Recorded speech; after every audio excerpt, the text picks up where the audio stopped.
flip that sign over for me?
I just had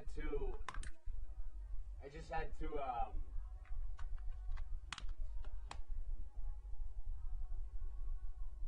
oh, Austin. Austin! Mikey's looking for you.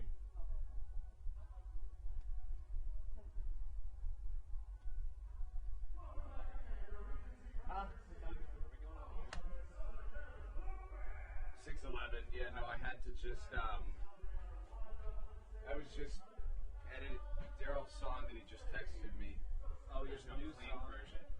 Oh. So I was just manually cutting out the cuss words. And I wouldn't do that for Anybody else? Yeah. Ever. Yeah. No, I get that. But if it has any chance of helping us, Right. You got to and like, I feel like he's the type of guy you gotta do the little things for. Right, because he's a nice guy. And he deserves it. Guy. Yeah, Wanna that's keep it. him around. That's it.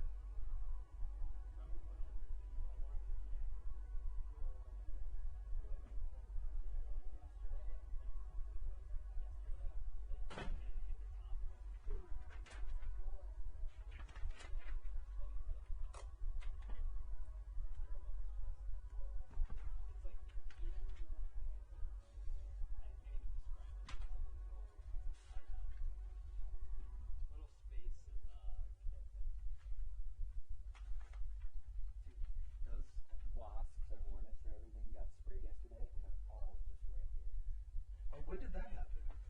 Oh, do you not remember right as we were going live or like first thing? And you're right, that's the second time.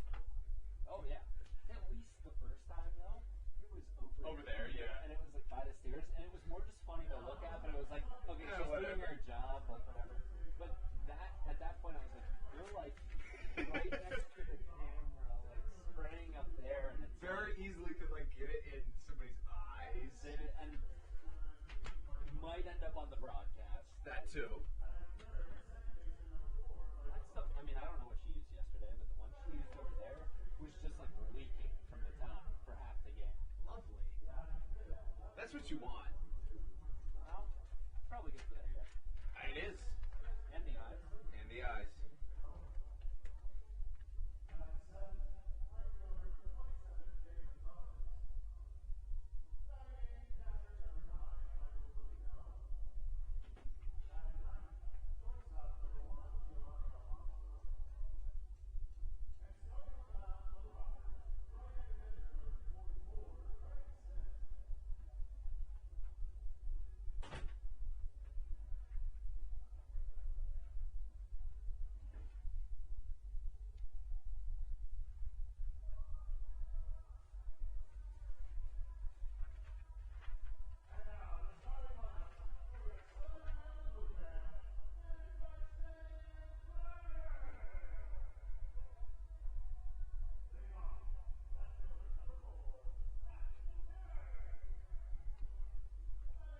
This is doing the most.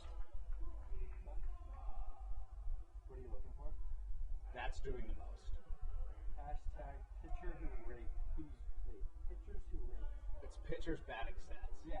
Which I guess this year is somewhat relevant. I don't know. This is the thing that I used to have to do. Starts by position. Yeah. Starts. I kind of just like go off of what I've seen with game notes at Ohio State, and I'm like, if they're not doing the most, then like.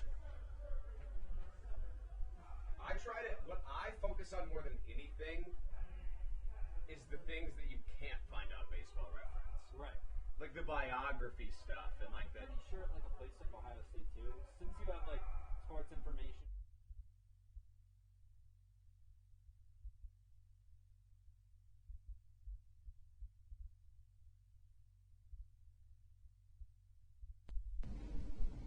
This is Daryl Thompson, and you're listening to the Hometown Real Estate Broadcast Network. Whether it's Chris Paul, Cliff Paul, Aaron Rodgers, or even the son of a former Blue Crab, Patrick Mahomes, you've seen many athletes endorsing State Farm. That's because your State Farm agent has your back through good times and not so good times. That's why all the Blue Crabs, Daryl Thompson and the whole team, trust State Farm with their insurance needs. State Farm is the company people have trusted for over 99 years to help life go right. Call your local State Farm agent, Greg Conklin, today at 240-776-4289.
This is Joe DeLuca, and you're listening to the Hometown Real Estate Broadcast Network. Whether it's Chris Paul, Cliff Paul, Aaron Rodgers, or even the son of a former Blue Crab, Patrick Mahomes, you've seen many athletes endorsing State Farm. That's because your State Farm agent has your back through good times and not so good times. That's why all the Blue Crabs, Daryl Thompson and the whole team, trust State Farm with their insurance needs. State Farm is the company people have trusted for over 99 years to help life go right. Call your local State Farm agent, Greg Conklin, today at 240-776-4289. When you're in the market to buy or sell a home, call Tony McClure of Century 21 New Millennium and his Grand Slam team, the realtor of the Southern Maryland Blue Crabs since our first season in 2008. Tony and his team of preferred partners includes Tim Murphy of CNF Mortgage and Steve Scott of the Scott Law Group. Together, they will ensure that your real estate needs are nothing short of a grand slam. The quality service you will receive is Hall of Fame worthy.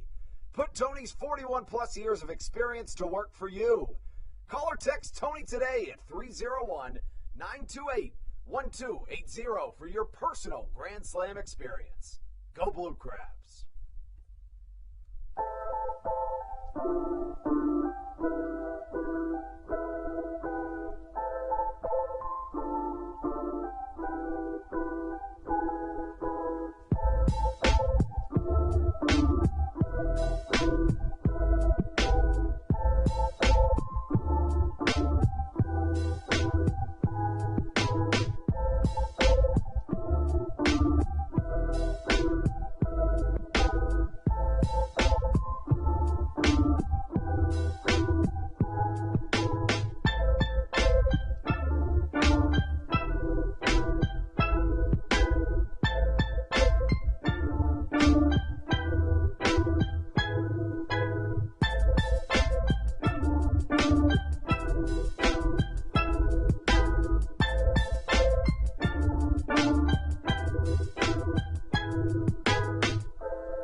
This is Patrick Baker, and you're listening to the Hometown Real Estate Broadcast Network.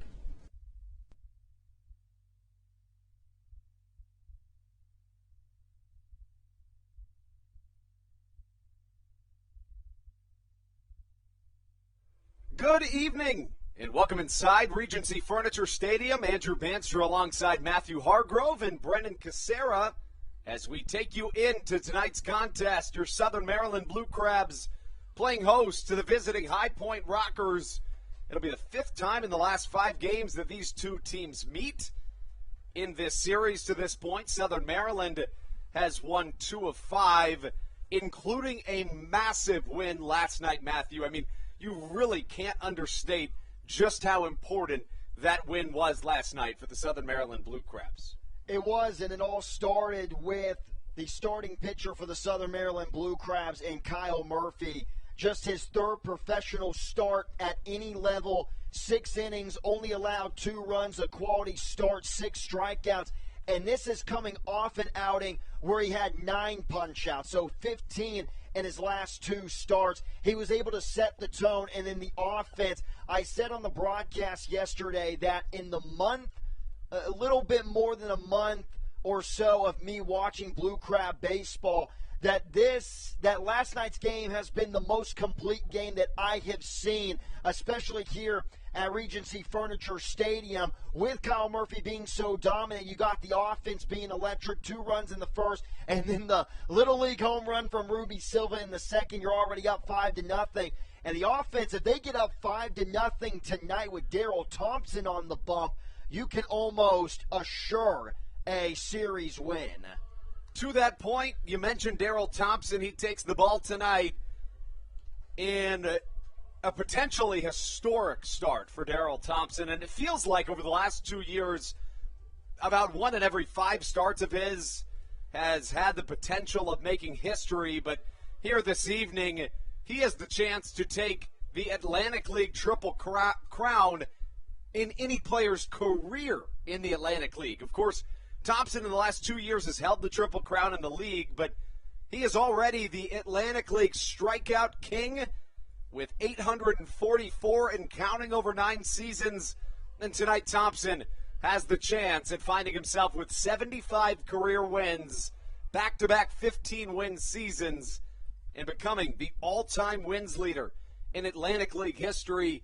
I mean, what more can you say about the guy? He's 14-3 this year. Daryl Thompson, a 3.14 ERA. He has been nothing short of fantastic.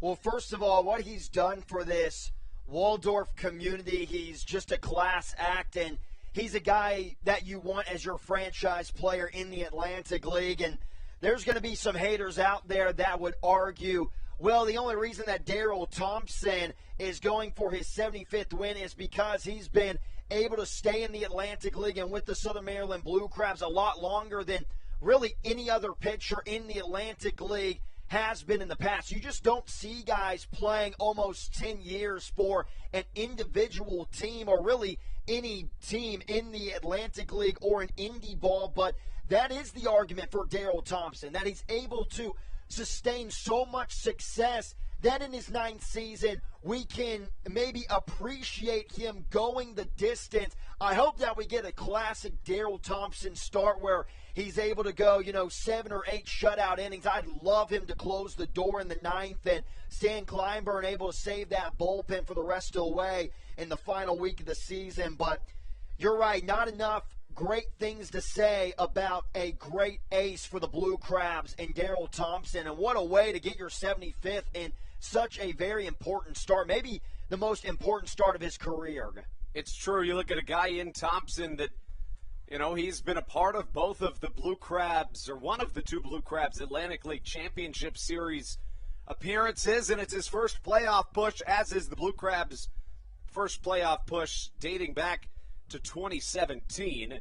The Blue Crabs, on that note, 27-27 in the second half, just a half game out from the York Revolution.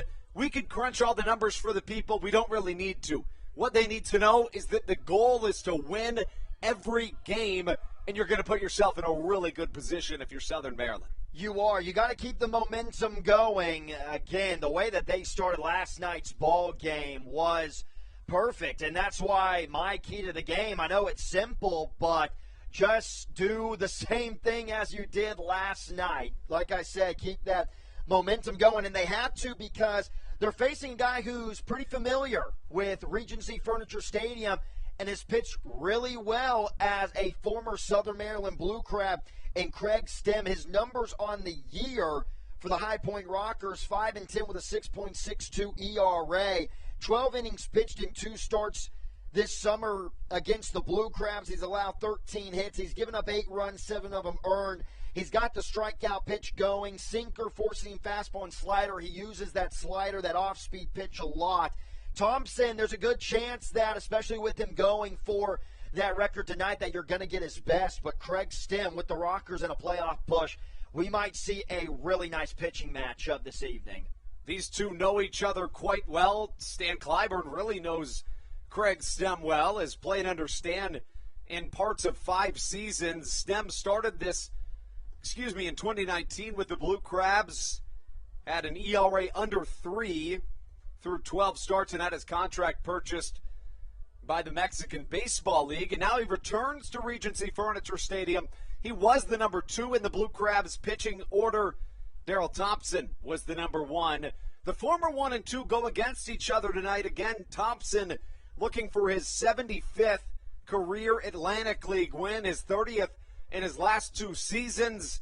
Thompson 14-3 on the season, and he'll look to become the all-time Atlantic League wins king here this evening on the Hometown Real Estate Broadcast Network. Thrilled to have you here with us live from Regency Furniture Stadium inside the Baynet Press Box. Andrew Bandstra here alongside Matthew Hargrove and Brendan Casera. Southern Maryland with a couple of lineup changes this evening.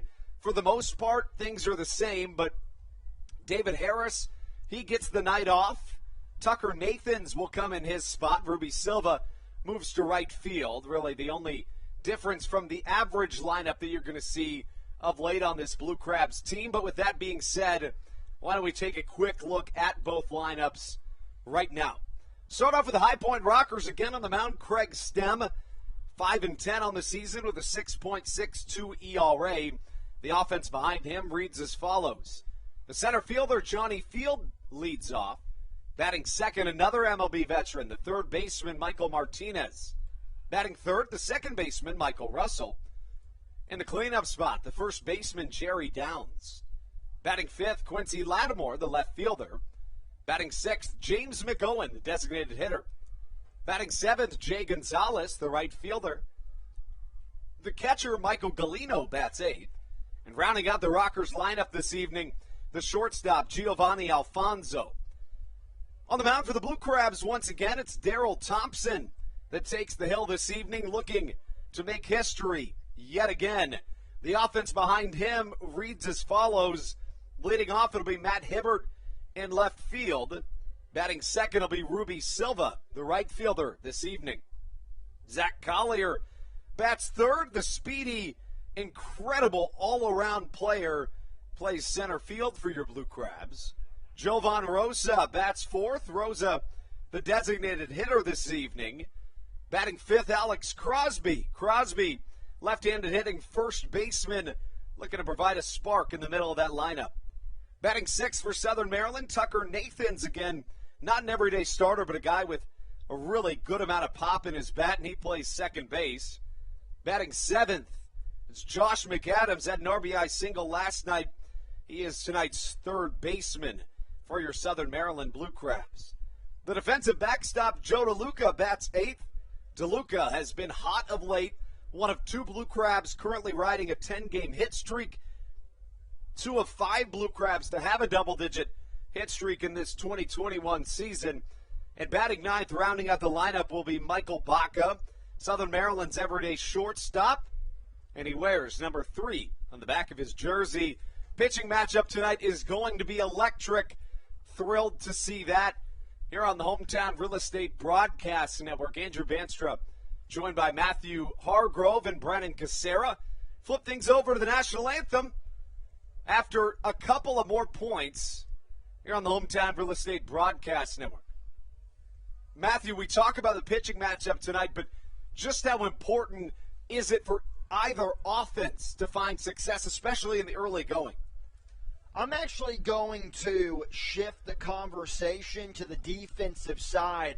It's something that we didn't talk a lot about before we went over the lineups, especially for the guys in that first base dugout. But the High Point Rockers had 3 errors, and that is just something that cannot happen, especially in a playoff push. And if you remember, one of the sloppiest plays that you will ever see in that bottom of the 7th inning when we got another kind of little league home run from Alex Crosby. It should have been just an easy ground out, and somehow he ended up walking into home. So the defensive side of things have to be cleaner for the Rockers. Step aside for a moment. We'll be right back on the Hometown Real Estate Broadcast Network.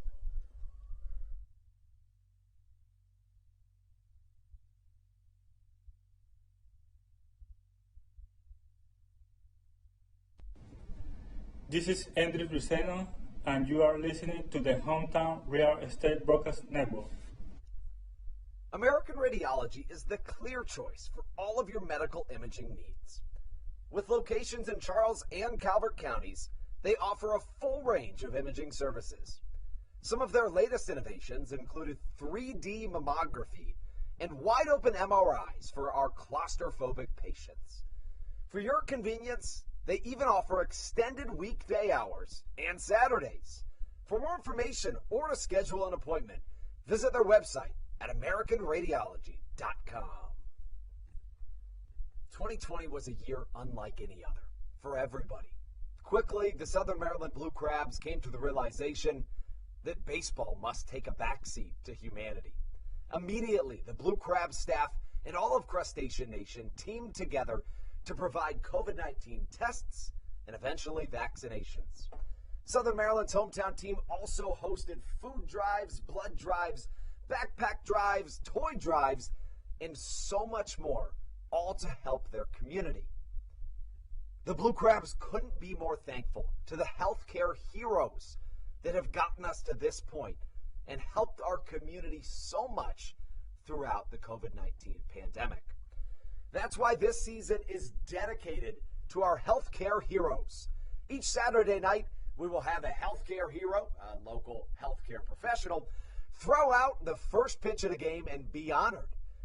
That's why in 2021, all season long, healthcare professionals get $5 tickets to every single Blue Crabs game. Thank you so much, healthcare heroes, for all that you have, are, and will continue to do for our community.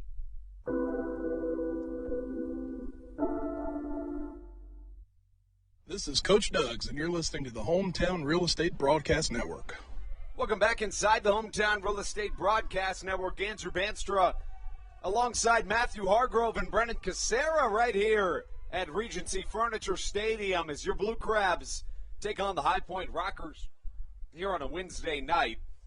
Mention the standings really quick. Southern Maryland in second place, just a half game back of the York Revolution, who lead this Atlantic League in the second half.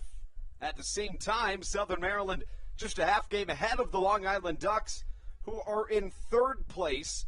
The Barnstormers, who are in last place, now just 3.5 games back, 7-3 in their last 10. And you look at the other side, Long Island's lost 6 in a row. So really, if you're Southern Maryland, you got to keep winning. You have a really good opportunity to do that with your ace, Daryl Thompson, on the mound, looking to become the all-time leader in wins in Atlantic League history. He's already the all-time strikeout king. What's it going to take for that to happen here this evening? I think for Daryl Thompson, because his last start, shaking up a little bit in the second half, this High Point Rockers team, 7 2/3 innings pitched, allowed 4 runs, 7 hits, 3 strikeouts, and 2 walks. And even for a guy like Thompson, the 2 walks is kind of a rare feat. 14-3 with a 3.14 ERA. I think he has to switch up his game plan a little bit. Went with the fastball 65% of the time against the Rockers in that outing. Wouldn't be surprised if you see more curveballs and sliders with that occasional changeup. Johnny Field will lead things off, and I completely agree. You know, it's funny. For anybody else in the Atlantic League, 4 earned over 7 innings and 2 walks would be a good start. But for Thompson, that's the outlier. Not for the GOAT. That's exactly right. His first pitch fouled away from Johnny Field, and we're underway here in a critical game 2 of a 3-game set here in Southern Maryland. Johnny Field up to the plate from the right side, a .291 hitter. 13 home runs, 54 RBIs on the season for the MLB veteran. Thompson out of the windup. 0-1, fouled back once more into that Roy Rogers backstop padding. Definitely kind of a shame that in the midst of Daryl Thompson going for one of the most impressive feats that the Atlantic League has ever seen, it's kind of overshadowed by this basically playoff game. I think you're exactly right, and if I know Daryl Thompson, he wouldn't have it any other way. He's one of the most selfless individuals that I've ever met. You know, generally, he doesn't really pay attention to these stats. Honestly, I would wonder if he even knows, truly, I wonder if he even knows that this is as historic of a start as it is. The 1-2 high in the sky. Field skies it towards second base. Tucker Nathans comes in and catches for out number 1.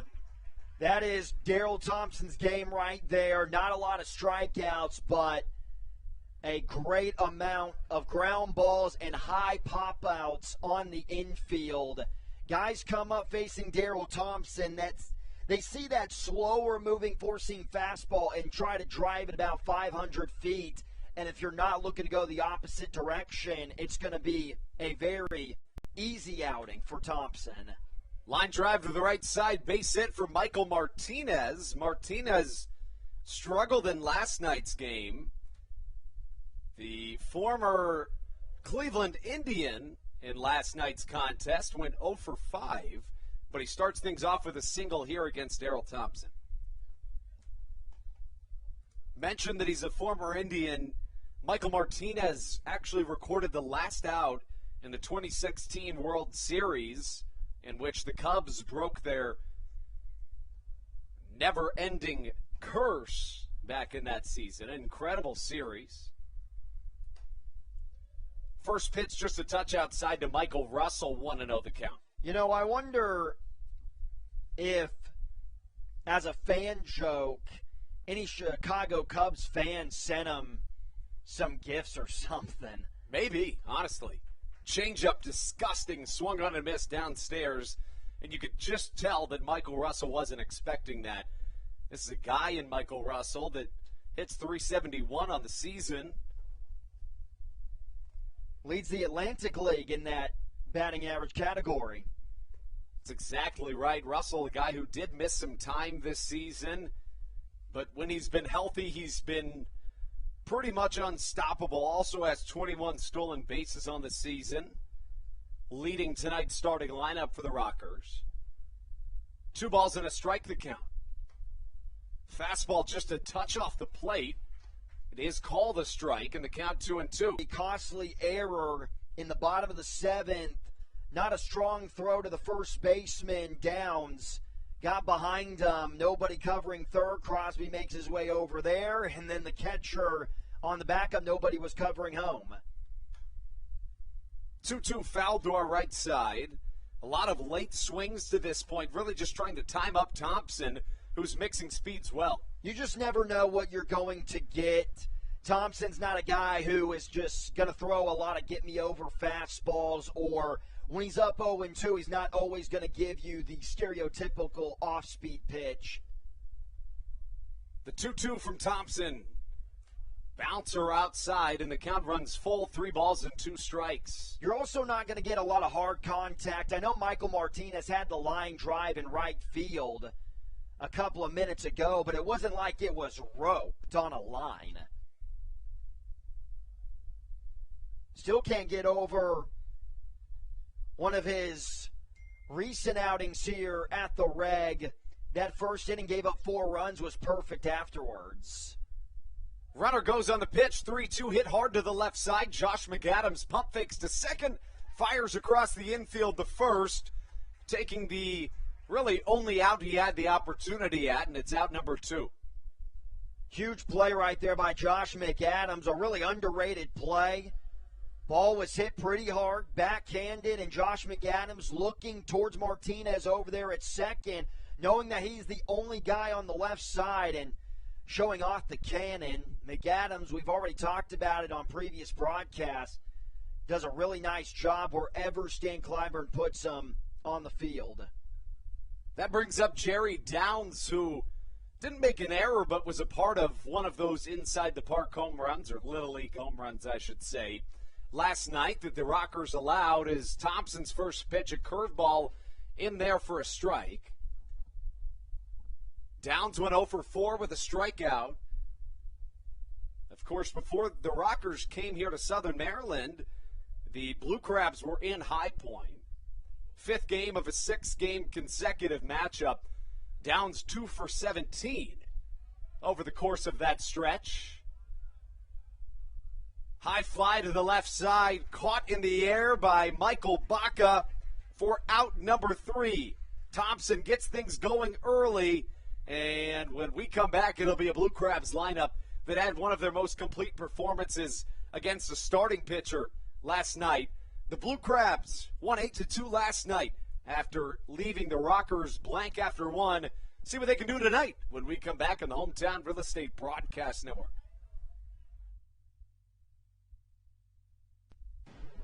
This is Joe DeLuca, and you're listening to the Hometown Real Estate Broadcast Network. Dyson Building Center is one of the oldest family-owned and operated hardware, lumber, and building supply stores in Southern Maryland. They are located in St. Mary's County on Route 5 in Great Mills. Dyson's has an expansive and diverse inventory to help you with all of your home improvement and project needs. Whether you're new to the world of DIY, a tried and true DIY professional, or somewhere in between, the friendly and experienced staff at Dyson Building Center is ready and willing to help you today.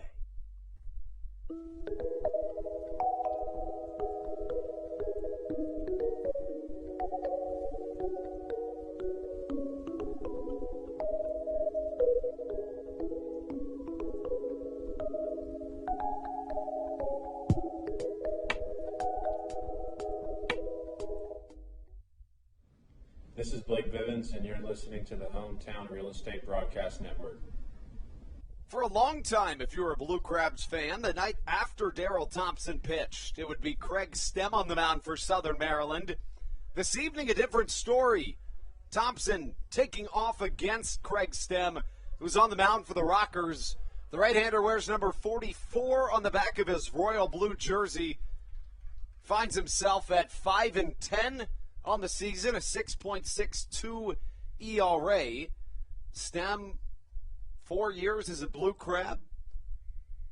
2nd year as a Rocker now, as Matt Hibbert comes up to the plate. First pitch swinging towards the Blue Crabs bullpen on a foul ball, and it's going to be called strike number 1.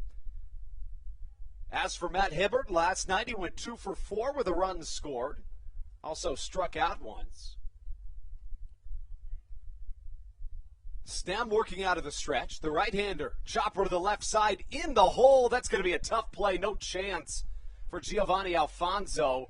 And I think Matt Hibbert's going to be called out, and he is. That is the right call there. And just a base-running mistake by Matt Hibbert. I think he thought it got past Jerry Downs. So he turned towards first, and he was tagged out for a really unfortunate out number 1. He's going to argue the call, but I think the reason for the argument is when players do something like that, you know, is kind of a just unorthodox play, going out there, making a turn at first base, for example, you're just always going to get an argument, and really good awareness by Downs to put the tag back on Hibbert. Especially because he had his back to him. Honestly, I don't even know how he noticed that. You're right, a really good play there by the first baseman, Jerry Downs. It does go down as a base hit single for Matt Hibbert. Silva swinging to the right side. Going to be a tough play for Stem. Picks up, fires to first, a quick out number 2. You know, I believe I saw Stem and Thompson having a little chat right before both guys were ready to warm up in their respective bullpens. But what a storyline it would be for the High Point Rockers if the guy who kept Daryl Thompson from getting that Atlantic League record was his close friend and former teammate in Stem. What are the chances? And you could really make the argument that Thompson had a big impact on Stem's career as Zach Collier takes ball one upstairs. But you look back at Stem's career, even when he was in affiliated ball going as high as AAA, he really wasn't ever a starter. He was always a reliever, making some spot starts from here and time again. He became a starter in the middle of the 2018 season. Stem was okay out of the bullpen that year, but all of a sudden, the manager at the time for the Blue Crabs, James Frisbee, he randomly had Stem make a spot start. He did really well and kept him in the rotation, and he's literally been a starter ever since as the count goes to 2-1. So then in 2019, that was the only season that he started all of his appearances, and he did really well with both the Blue Crabs and then in the Mexican Baseball League, and then finally with the Rockers. So really such an interesting matchup to have here on, again, a massive game for Daryl Thompson. Collier having to get out of the way at that up-and-in fastball. And for Stem, that 2019 season went 4-3 with a 2.74 ERA. Even in 2018, 7-8 with a 3.70. Collier takes strike two on the outside corner. And I'm going to try to not cheer for Craig Stem because he is a former Hilltopper. Is he? Spent a little time in Bowling Green. I guess I didn't know that. High chopper to the right side. Jerry Downs has been busy this inning. And it's a 3 unassisted to get us through this top, make that bottom of the first inning. Started off with a single, but a base-running blunder led to a quick out. Then 2 ground outs get us through an inning of baseball. Daryl Thompson back out onto the mound when we return on your home for Blue Crabs Baseball, the Hometown Real Estate Broadcast Network. Weiss Markets is a proud sponsor of the Southern Maryland Blue Crabs and has been since their inaugural season in 2008. Weiss Markets also presents one of the Blue Crabs' best and most famous promotions every single year. Kids can get in free to every single Blue Crabs game of every single year simply by wearing a jersey thanks to Weiss Markets. Weiss Markets can help you with all of your game day needs for a great price. Stop in at your local Weiss today. Eat better, spend less. That's wise. Weiss Markets is a proud sponsor of the Southern Maryland Blue Crabs. When you need a win on the road, don't get left stranded. Make AAA part of your roster and you'll always have someone on deck ready to get you home. AAA also offers car care, insurance, and travel services and has stores conveniently located for Blue Crabs fans in Brandywine, Crofton, and Alexandria. Don't forget to ask them about membership discounts for military and first responders. Please visit AAA.com to learn more or to find a AAA location near you.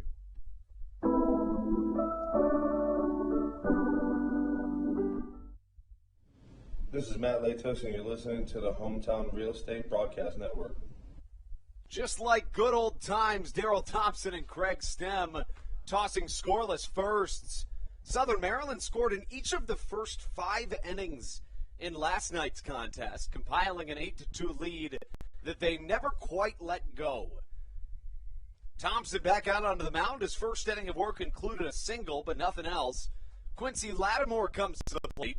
Lattimore, the left fielder for this Rockers squad, went 0 for 4 last night with a pair of strikeouts. First pitch swinging, fouled towards the Blue Crabs bullpen. And a long strike number 1 starts things off to Quincy Lattimore. It's just going to be a totally different scenario than what we saw last night. Thompson and Stem are some of the best guys pitching-wise in the Atlantic League and really in all of independent baseball. I think we got another great pitching matchup even tomorrow with September Pitcher of the Month and Tommy Lawrence and Colt Mahoney. Thompson's last time out, he faced Tommy Lawrence. Thompson got the win, advancing to 14-3 on the season. That was also the last game that Matt Latos had a save in, his 22nd of the year. Of course, Southern Maryland's only had one win since that game. Line drive to the left side, caught in the air for out number one. And, we talk about the fact that there's a ton of former Blue Crabs on this Rockers roster, but Michael Baca, who makes the catch there, is a former High Point Rocker. And I'm not going to get any further into it than this, because I generally don't mention things like this all that much. But last time the Blue Crabs were in High Point prior to this last series, there was a couple of benches clearing incidents in one single game. So, with a lot of guys that know each other quite well and are former teammates, it's an interesting dynamic to keep your eyes on. I don't think we're going to see any of that here in the last week of the season. And when you get bench clearing scenarios like that, it just makes these matchups towards the end of the season that much better to watch. The intensity is just ramped up a little bit more. You see those scenarios come down in Major League Baseball a lot. And, it generally, it happens in the Atlantic League, every so often. But that is a question that I've been meaning to ask you, is if you have seen over your couple of years with the Blue Crabs a lot of, bench clearing situations. High fly to the left side. Matt Hibbert ranging back to the warning track, catching for out number two. Yeah, I've seen probably 6 or 7 at home and on the road, but, just like in Major League Baseball, basically all of the ones that I've seen, really all of the ones that I've seen as in terms of the Blue Crabs, have all really just been, not really any punches thrown necessarily, 1 or 2 here and there, but for the most part, it's just, guys, I wouldn't say for show, but just tempers flaring a little bit too much. Just a lot of trash talk involved, a little pushing and shoving, but, I think it's just a different time. We don't really see. Gets past the first baseman, Crosby, and into right field off the bat of Jay Gonzalez, who stands up at second base. Really nice swing there by Gonzalez. A fastball low and inside, not a bad pitch below the knees, and was able to get out front, staying tall, and maybe a little 2-out rally for the Rockers. But going back to kind of the bench clearing conversation that we were having, I think we don't see them in the game of baseball anymore, and I think that's just the era that we're in. In the 70s, you can see a lot of videos, but it's just kind of the way the game has evolved, you could say. Mark it down as a double, but yeah, really you see more benches clearing incidents, at least in the Atlantic League, between interdivision rivals, which, that's basically the same thing in the majors. And it makes a ton of sense, because here in the Atlantic League this season, for example, the Blue Crabs saw each of their Atlantic League North Division rivals at least 24 times in 120 games, and that's a lot. So eventually you're going to get tired of the other.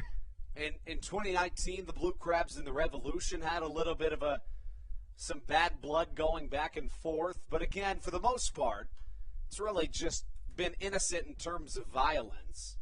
0-2 the count. Michael Galino up at the plate, did not play last night.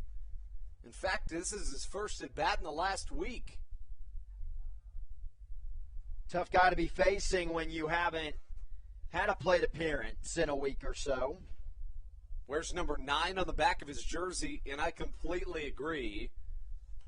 It's probably the last guy I'd want to be facing, as he just gets a piece of that baseball.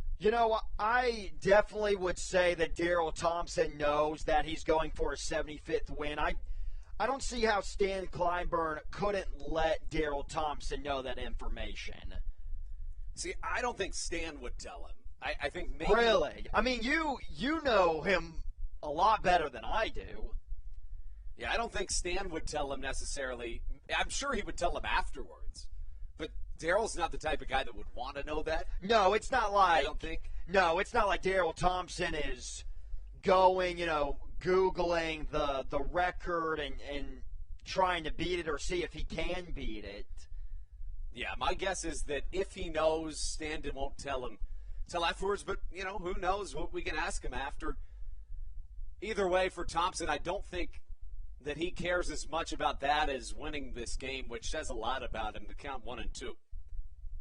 Yeah, I mentioned just the class act guy that he is in the pregame show. Couldn't ask for a better guy to be your franchise player really over the past 9 seasons. And here as a veteran and as the pitching coach, he still is the franchise guy. When you walk into Regency Furniture Stadium, you immediately see a big poster on the gates of Thompson. 1-2 to the left side. Michael Baca can't keep it in the infield. It gets past the outstretched dive of Michael Baca, and it allows a run to come home. And really just an unfortunate sequence for Southern Maryland on the RBI single from Michael Galino. It wasn't hard hit, just found a way to get past Nathans and Baca. And if Baca, he didn't have to come up and throw. If one of those guys could have just stopped it, then there wouldn't have been a score because we would have had runners on the corners. There's no way that the runner would have been able to score with the ball in the infield. And Daryl Thompson, I don't know if you noticed, but he tried to kick the ball up as it was going across the bump. Yeah, I did see that. I was thinking for a second he might get a foot on it. 0-1 the count. Very close. And I think that, Tucker Nathans and Michael Baca both maybe thought the other were going to get that ball. Or maybe a little miscommunication there. Of course, Ruby Silva's been the everyday second baseman for about the last 2 months. Silva in right field today. 0-2 goes the count to the 9-hole hitter, Giovanni Alfonso. Alfonso, a .274 hitter on the season. A couple home runs to accompany 48 RBIs. Right-on-right matchup. Thompson out of the stretch. The 0-2. Spoiled away once more. Nice little slide step there from Thompson. Thompson, we had a conversation about a week ago or so on guys just going further into games and that pitch count going up and how we really need to appreciate Thompson right now. Yeah, you're exactly right because you just don't see it a lot in baseball in general. Thompson picks up his first strikeout of the night, but a run comes around to score on an unorthodox RBI single up the middle off the bat of Michael Galino. The score 1-0, Rockers on top early. Bring it back into the bottom of the second when we return on the Hometown Real Estate Broadcast Network.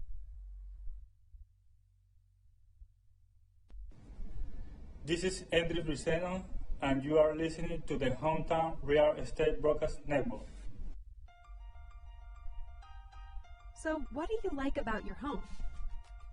Practice like hockey. I practice stick handling and sometimes shooting. Mommy. Go outside sometimes. I like playing in lacrosse.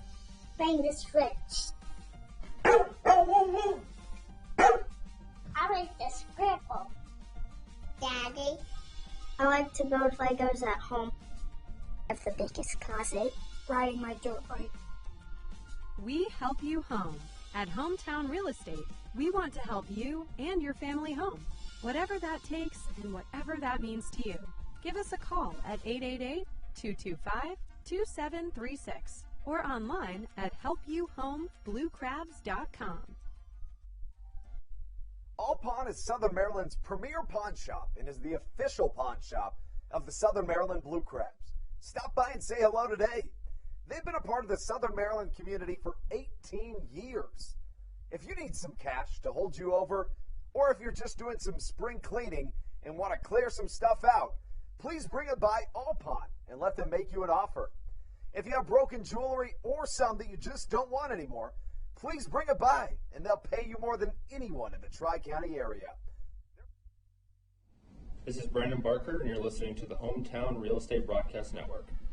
The little things have dictated the scoring through the first inning and a half of baseball.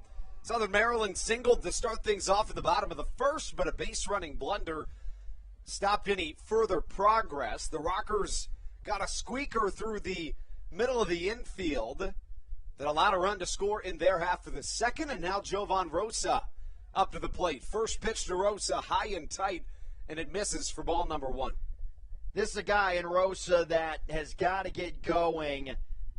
The first couple of weeks of September, you can make the argument that he was the best hitter in the lineup. Rosa smacks one down the left field line, but I agree. Rosa's a guy that had hits in 11 of his first 14 games, but over his last 18, he's hitting just under 150. In addition to that, he has not drawn a walk in 18 games. The 1-1. It's a called strikeout side, and the count 1-2. And the pitch that has been, in my mind, giving him the most trouble is the fastball, as at times had trouble catching up to it. Craig Stem back out for his second inning of work. Slider outside, swung on and missed by Rosa. And that's the first out of this second inning. Blue Crabs very aggressive in the first. Stem going right at him. Both sides being aggressive. This time ended it with the slider. That slider, once again, loves to throw it 35% of the time in his last start. Alex Crosby comes up to the plate, takes the first pitch inside. The count 1-0. Crosby, the first baseman for this Blue Crabs team. Everyday starter over there at the first base side of the infield. The count even at a ball and a strike. Craig Stem has been better since the month of September than he was maybe earlier in the season. Going to be a foot race here as Crosby lunges towards first, not quite in time, and 5 really quick outs for Craig Stem. It really is amazing, talking about Alex Crosby, when he was playing in the European Baseball Championships. It's amazing how we kind of looked at this Blue Crabs lineup and was still saying that this was a dominant, even championship lineup. And just to think about us having those conversations without a guy who's batting over 310. Yeah, and Alex Crosby has been such an important piece to success for Southern Maryland. As Tucker Nathans comes to the plate, a guy that was just added recently, but he's been pretty good this time in Southern Maryland. He has been. He's a spark off the bench. Has had already a big pinch hit home runs, got a lot of pop. Looks like he's always going for a big swing. Yeah, he really does. A lot of them are uppercuts, but, that's kind of his role on this team, is providing some of those long balls. He has 2 home runs on the season, 6 RBIs, but again, just recently signed by Stan Clyburn and the Blue Crabs. Had one of the biggest home runs of September. Yeah, and that's not an overstatement in any way. I mean, that was in a massive Blue Crabs comeback and a win you look back on at the end of this season and call it one of the most important of the year. That last game that helped the Blue Crabs go 7-3 on that homestand. Nathans gets under one to the left side, coming in for it, the left fielder Quincy Lattimore, who grabs it for out number 3. We're through 2 here in Southern Maryland. 1-0 Rockers, the early score, but a lot of baseball to be played when we return on the Hometown Real Estate Broadcast Network. Matthew Hargrove on the mic.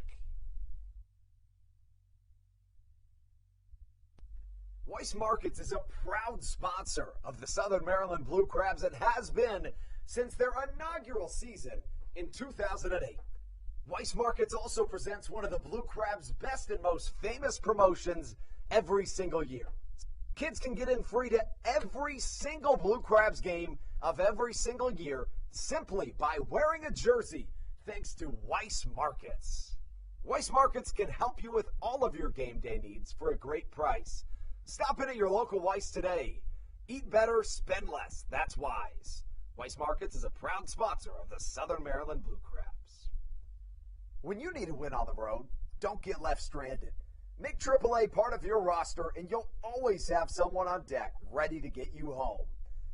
AAA also offers car care, insurance, and travel services, and has stores conveniently located for Blue Crabs fans in Brandywine, Crofton, and Alexandria. Don't forget to ask them about membership discounts for military and first responders. Please visit AAA.com to learn more or to find a AAA location near you.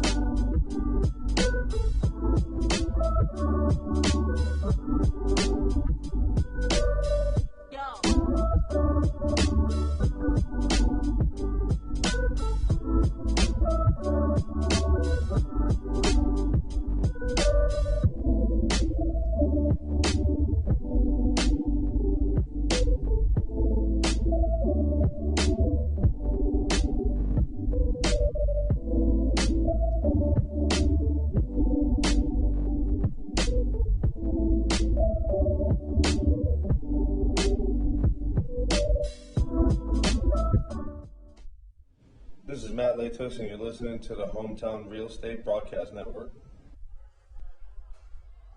History in the making, potentially, here in Waldorf, Maryland at Regency Furniture Stadium. Talking about Daryl Thompson going for his 75th all-time win in the Atlantic League and in a Southern Maryland Blue Crab uniform. If he's able to pick up the win tonight, he will be the all-time leader in that pitching wins category.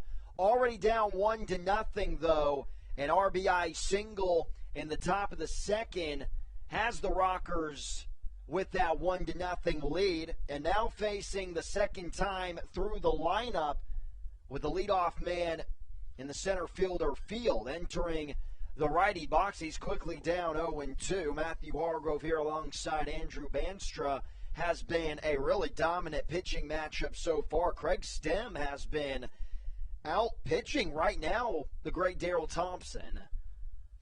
Slow moving slider off the end of the bat. He's going to poke it out into right field for a leadoff single. In my opinion, in this ball game, and in most ball games, this is the case, but the little weird plays like that one right there, where you just get one off the end of the bat and into the outfield, that's going to be a massive play. And then in addition to that, something that's going to be really important is who can take advantage of the mistakes in this contest. To this point, it's been the Rockers that have been on the better end of those happenings here in the third, but let's see if Southern Maryland can find a groove. Michael Martinez shows bunt. Looks like he got a piece, but fouled it back into the chest protector of Joe DeLuca. Martinez already has his hit for tonight. Line drive into right field. It was just a single, a 286 hitter. Only one 300 hitter in this High Point lineup, but the 300 hitter is leading the Atlantic League in batting average, and the guy waiting in the on-deck circle in the second baseman, Michael Russell.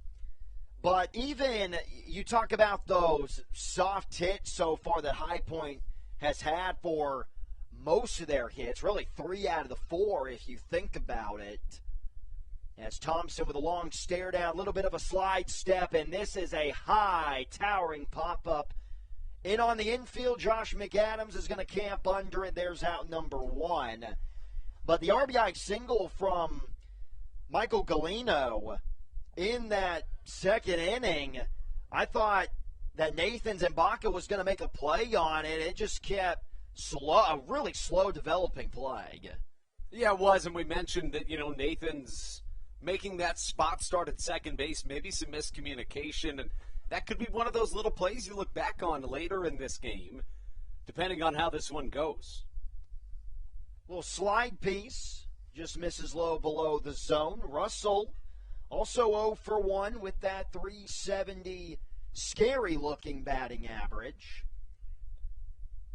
Let's see if we get a stolen base attempt from Field. There he goes. Fly ball into right field. He's going to make the catch, but Field, as Silva watches it into the glove, is going to get back into first base. For a second, I thought that they were going to have a pretty good try at doubling off the speedster. Yeah, and, I'm pretty surprised that Ruby Silva didn't show off the arm just because. Silva's got an incredible arm out there in right. We don't get to see it all that often. No, we don't. And we were literally having that conversation, what was it, the last series, about how I was really wanting Silva to play a lot more right field just so I could be greedy and see that cannon of an arm. Another pop-up for Downs. Matt Hibbert's going to call off Baca in shallow left center field. He'll make the catch. And another quick inning for Daryl Thompson. Blue Crabs need to get the offense going. Still down 1-0 to the Rockers. You're watching Blue Crab Baseball on the Hometown Real Estate Broadcast Network. This is Joe DeLuca, and you're listening to the Hometown Real Estate Broadcast Network. Dyson Building Center is one of the oldest family-owned and operated hardware, lumber, and building supply stores in Southern Maryland. They are located in St. Mary's County on Route 5 in Great Mills. Dyson's has an expansive and diverse inventory to help you with all of your home improvement and project needs.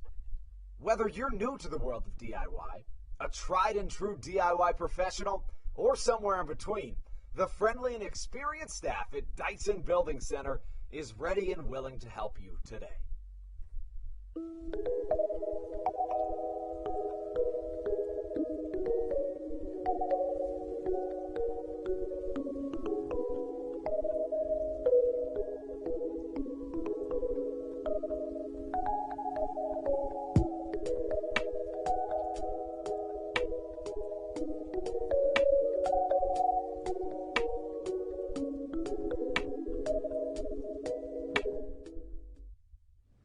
This is Blake Bivens, and you're listening to the Hometown Real Estate Broadcast Network.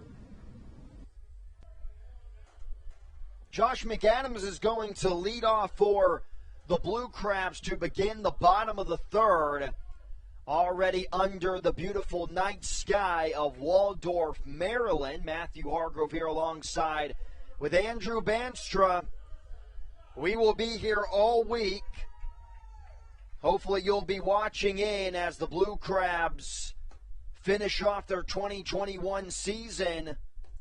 Hopefully we'll get to Sunday and know whether or not the Blue Crabs will have a date in the postseason against the Long Island Ducks. McAdams takes a slider that misses up in the zone, or up and out of the zone, I should say, now 2-0. Craig Stem has been making it look a little too easy in the first two innings, has been working very quickly. You can assume that he's gotten that from Daryl Thompson from his Blue Crab days. Yeah, you're exactly right. And he doesn't always throw it quite as hard as he can, much like Thompson. But to that point, Southern Maryland's been a little bit too aggressive, I'd say, in these first two innings. Got to see a couple more pitches. Swing and a drive, deep center field. Back goes Field on the track. He'll make the on-the-run catch. That was smooth by Field. We've seen the spin on the base pass, and now we get to see it. Flagging it down deep in center field, stealing away extra bases from Josh McAdams. That's one of those plays, if you're Josh McAdams, a guy that's been struggling a little bit at the plate of late, you got to think to yourself, you know what, I'm perfectly okay with that. I absolutely squared that ball up, and I'm just going to go into my next at bat knowing that. Really nice piece of hitting off the bat. It looked like it was at least going to be extra bases, but a really nice play by the MLB veteran center fielder. Really rooting for the guy in the box right now to finish the season with a .300 batting average. Most of the time it's been, in the high 260s, low 270s, but he's been on such a surge as of late in these last 2 weeks that That average is now at 298, and for Joe DeLuca to post a 300 batting average would be absolutely phenomenal, especially at the catcher position. Has been, in my mind, the clutchest hitter for the Blue Crabs. Did that hit him on the foot? It did. I was wondering at first, but or maybe it didn't. I don't know what the conversation was there between the home plate umpire, but there had to have been some sort of miscommunication. Yeah, there was no signal to go down to the first base bag. That's why I was very confused. Joe DeLuca saying that it hit him on his toe. I'm assuming that on the right foot. And obviously here in the Atlantic League, you're not able to challenge that because there is no replay. I wonder if that's something that will ever be implemented in the Atlantic League. Chopper, Alfonso, low throw, but still into the mid of downs, quickly 2 up and 2 down. You think that's something that we will ever see in the next 5 years in the Atlantic League replay? I think that it's something that you could see, especially if there's some sort of advanced type of instant replay that the MLB wants to test out. That could be an avenue for that. It'll be interesting to see. I don't exactly know what that would be, but who's to say? I never would have thought we'd see an electronic strike zone, and that's pretty darn cool. Well, I think maybe a problem for it being in the Atlantic League, not a problem, but it's already working so well at the major league level that there's no need to, have it in the Atlantic League, because most of the stuff the new rules that we are seeing on the diamond, as Baca's going to be jammed. Another try for Alfonso in the air this time. He'll make the catch 3 up and 3 down. But real quick, I think for that rule with the replay, most of the rules you see in the Atlantic League, they're testing it out to see if it'll work in the major league. So we can talk about that maybe a little bit more as we head to the top of the 4th. Still no runs for the Blue Crabs. They're down 1-0. You're watching Blue Crab Baseball on the Hometown Real Estate Broadcast Network. This is Daryl Thompson, and you're listening to the Hometown Real Estate Broadcast Network. Whether it's Chris Paul, Cliff Paul, Aaron Rodgers, or even the son of a former Blue Crab, Patrick Mahomes, you've seen many athletes endorsing State Farm. That's because your State Farm agent has your back through good times and not so good times. That's why all the Blue Crabs, Daryl Thompson and the whole team, trust State Farm with their insurance needs. State Farm is the company people have trusted for over 99 years to help life go right. Call your local State Farm agent, Greg Conklin, today at 240-776-4289.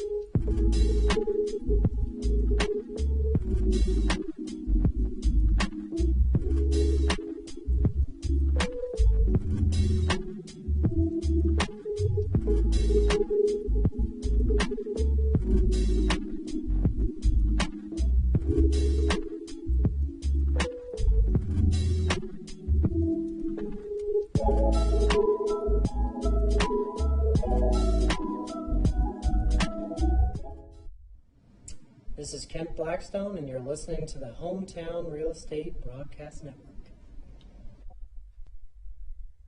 Already to the top of the 4th inning at the Reg. Not a lot of wind, and making the batter look a little confused on that nasty curveball for Daryl Thompson. Probably the best off-speed pitch that we have seen on the night. Now down 0-2, working quickly like he has been the entire night to the left fielder in Quincy Lattimore. Lattimore so far is 0 for 1. High chopper, but it's going to scoot foul into the Blue Crabs bullpen. Nearly a nice play made by Ty Tracy. I did see that. He's got to get in front of it, though. He tried to field it to the side. And I know he didn't have a glove, but we can't be making excuses for these guys. I know he's got his glove down there, for crying out loud. We'll get you a scoreboard update here in a moment. Been doing a lot of that the past week or so. 2-0, Dirty Birds on top of the Revolution in the top of the second in that game. Just missed 1 and 2. Another good sign for the Blue Crabs. The Barnstormers also on top of the Long Island Ducks 2-0. So very good news up to this point. Couldn't ask for much better news.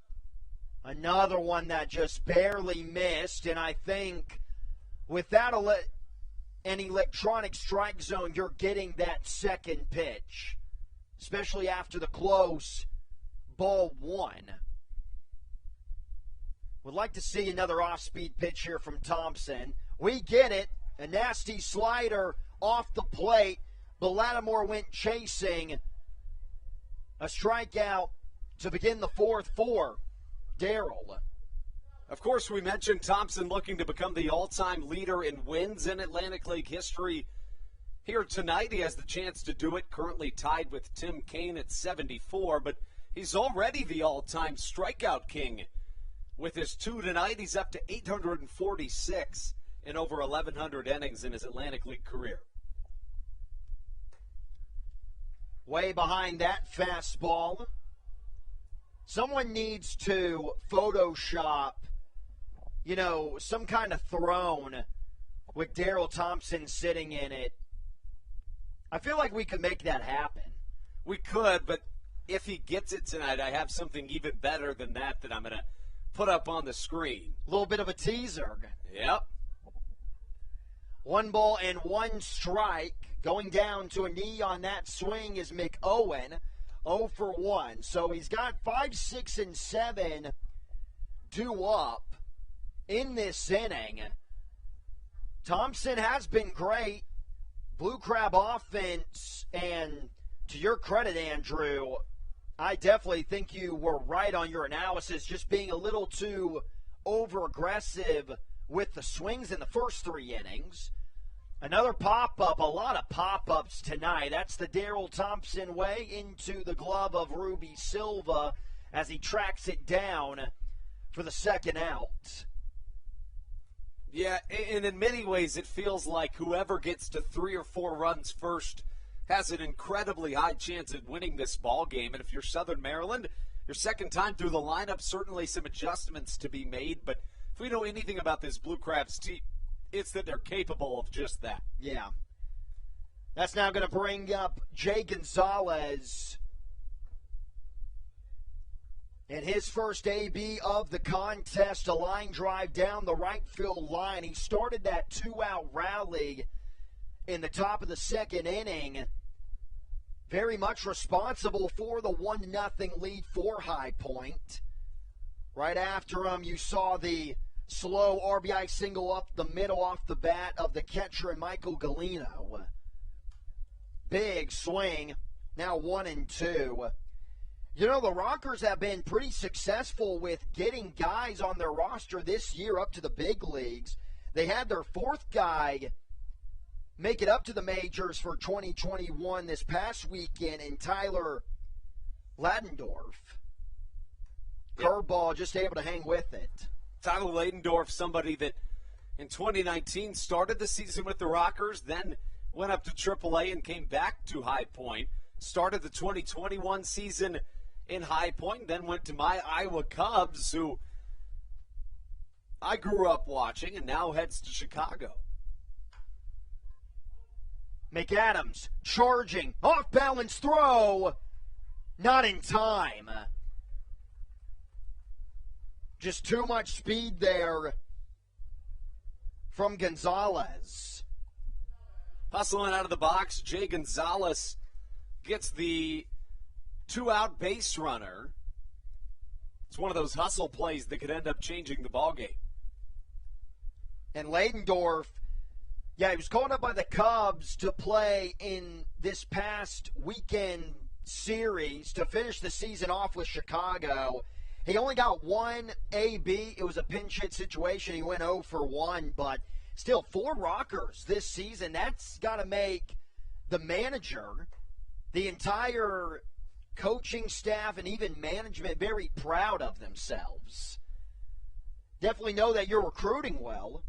As Galeno takes strike one down the Nashville Broadway, Galeno, like I said seconds ago, had an RBI single in the second.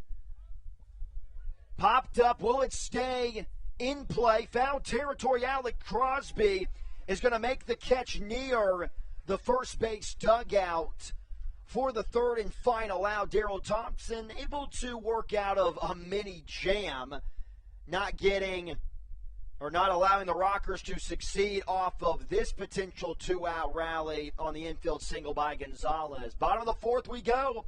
Rockers 1-0 over your Southern Maryland Blue Crabs. You're watching Southern Maryland Baseball on the Hometown Real Estate Broadcast Network. This is Daryl Thompson, and you're listening to the Hometown Real Estate Broadcast Network. When you're in the market to buy or sell a home, call Tony McClure of Century 21 New Millennium and his Grand Slam team. The realtor of the Southern Maryland Blue Crabs since our first season in 2008. Tony and his team of preferred partners includes Tim Murphy of CNF Mortgage and Steve Scott of the Scott Law Group. Together, they will ensure that your real estate needs are nothing short of a grand slam. The quality service you will receive is Hall of Fame worthy. Put Tony's 41-plus years of experience to work for you. Call or text Tony today at 301-928-1280 for your personal Grand Slam experience. Go Blue Crabs. Did you know that the Washington, D.C. metro area is the 5th most expensive place to live in the entire United States of America? Sometimes finding affordable housing in this area can feel impossible. If you're struggling to find affordable housing, look no further than the Villages of St. Charles by Ross Properties. You can visit them online at villagesatstcharles.com for more information today. Villages of St. Charles. They'll have you safe at home.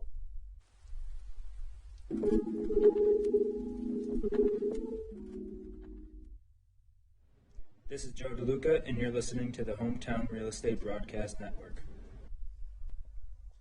Little baseball trivia for you as we begin the bottom of the fourth inning. Also, on this day in baseball history, I'll get to the trivia question for you, Andrew, after this first pitch to the leadoff man and Matthew Hibbert.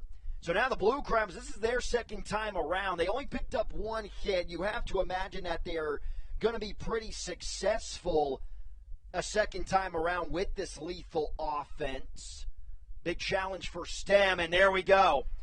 On the ground, that's going to get into the corner, down the left field line. Hibbert is going to make his way into second, a leadoff double for Southern Maryland. A big play for Matt Hibbert. 2 hits in this game for the Blue Crabs, both of them by the left fielder Matt Hibbert, who's really struck a hot streak in these last couple days. 4 for 6 in this series to this point. A guy who had been struggling in terms of getting hits, doing a great job getting on base, but gets the extra base hit here, and you got to capitalize on this if you're Southern Maryland. No, he really has. It has been a very pleasant to Blue Crabs fans' eyes to see Matt Hibbert get going in the past couple of weeks. Ruby Silva's going to try to bunt, but he stabbed at it. Not the best form in the world. Not sure about that decision. Real quick, I forgot to ask you the baseball trivia question that I was going to get to. Who was the first player in World Series history to have 3 home runs? You think about it, you get an answer for me here in a second. Big swing and a miss, 0-2. Yeah, I got to think about that one for a second. Can you give me a time frame? Of when it happened? Yeah. I think it might give it away. Now that I think about it, 1926. Got it. Yeah, that doesn't give it away a ton. I'd say Babe Ruth. Yeah, that's the answer. Okay. Yeah, on this day became the first player in MLB history to hit 3 home runs in a World Series game. I'm trying to think of some other guys that have hit 3 home runs in a World Series game. I want to say Pablo Sandoval did it during that Giants dynasty, the 0-2. On the ground, right to the first baseman in downs, but doing a job. He moves the tying run 90 feet away from scoring with Collier in the box. Yeah, it's pretty unbelievable to hit 3 home runs in any game. Is. But to do it at the World Series is just... at the highest level. It is. It's good baseball there by Ruby Silva, just putting it in play, getting your man to third. See if you can't tie this one up here in the 4th. Infield's going to move in on the infield grass. So what Collier needs to do is just get one of those Zach Collier base hits, find a gap or a high pop-up deep into the outfield. He takes a little bit of an off-speed, maybe a change-up there from Stem, or actually a sinker, 1-0. And if you're Stem, you definitely, a strikeout would be huge here because you do have Rosa waiting in the on-deck circle. We mentioned the struggles with the bat as of late, but it doesn't matter. Collier into left field. This is going to tie the ball game. Speaking of clutch, that is Zach Collier to a T. And just really good baseball by Southern Maryland. Just one hit in the first time through the order, just one base runner, as Craig Stem faced the minimum of 9 after getting Hibbert in a base running blunder. Here, the opposite. Leadoff double, you get the man to third, and just a single through the shallow infield to tie this thing at 1. All square at 0-0 basically now. With it being 1-1, a high pop-up. First pitch swinging for Javon Rosa. But coming in to make the catch is Quincy Lattimore. He had to come in quite a bit. He was playing near the track. You're just going to see that with the mighty power of Rosa in the box and that left field mini monster wall only being down the line at 310. So now 2 outs for Stem. Now here's Alex Crosby. I think it was just maybe the Blue Crab announcer in me, but right off the bat, I thought that had a chance for a second. I did too. I really did too. Maybe it was the same symptoms on my end, but that was my thoughts exactly.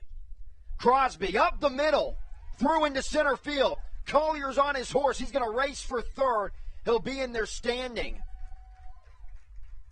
Looking to keep the momentum going in this bottom of the 4th, and now they are just a single away from taking their first lead of the ball game. Again, another really nice piece of hitting. Second time through the order, you're seeing some adjustments for the Blue Crabs. Just put the ball in play, be patient, and see if things don't work out. To this point, they clearly have. They are still with that aggressive approach, just kind of sticking to the game plan. And we were a little iffy in the first 2 innings because Stem was just breezing through the lineup. But credit to what Clyburn's offense has been able to do. Here we see it. Nathan's another swing on the first pitch, goes out of play on a curveball. Nathan's is 0 for 1. He's got that .241 batting average. And McAdams, he's waiting in the on-deck circle. If we get Nathans to possibly walk here, we'll have McAdams up again with the bases loaded. 0-2. Nathans, we mentioned, has a bigger swing than some. Almost a Caleb Gindel-esque yes, swing. I was just about to say that. Caleb Gindel, obviously there's a little bit more pop there. Leads the Atlantic League in home runs. Tied for the league with 34. And if he gets really hot, which we're pulling for him against Long Island this week, possibility of 40 home runs. The 0-2. Inside, it's going to hit Nathans. And this time, unlike what we saw in the DeLuca AB, we are going to see the signal to go down to first base. This is what we were wanting to see, or at least I was wanting to see McAdams with all the ducks on a pond. We're going to get a meeting on the mound. Michael Galino saying a couple words to Stem, and you get one powerful swing here from Josh McAdams. You open up the ball game here in the 4th. Yeah, and this could really be that turning point, and you wouldn't have expected it through 3. McAdams, a guy that has come up a ton with the bases loaded this season. See if he can't come through one more time. McAdams, to begin September, the bases loaded numbers, talking about average, wasn't that great, but has stepped up. Like we just got done mentioning, in the past couple of weeks, he takes a really good off-speed pitch right down the middle for a strike. You know, and in his last at-bat, I know he recorded it out to Johnny Field, but it was one of his best plate appearances, in my opinion, just in terms of staying through the ball and keeping the pitch where it was pitched. Now down 0-2. With runners in scoring position, DeLuca is batting .284. And this is the guy who really has to have those numbers, because even though he's batting 7th, he is still looked at in this lineup and really on the team as one of the captains and one of the bigger bats. Or at least that's how I saw him when I first joined the team at the beginning of September. The 0-2. Really good take there by McAdams. You could see, I have to imagine the eyes got a little big there, wanting to go out for that pitch. So hard to lay off of it. Joe DeLuca's waiting in the on-deck circle. Go ahead, Andrew. Stem has struggled with the bases loaded this season. Batters are 5 for 14 against him. Deep drive, left field. See you later. Josh McAdams with a grand slam. And the Blue Crabs lead 5-1. Bye-bye baseball. Josh McAdams' second grand slam of the season in an absolute mudslide of momentum here for Josh McAdams and the Blue Crabs.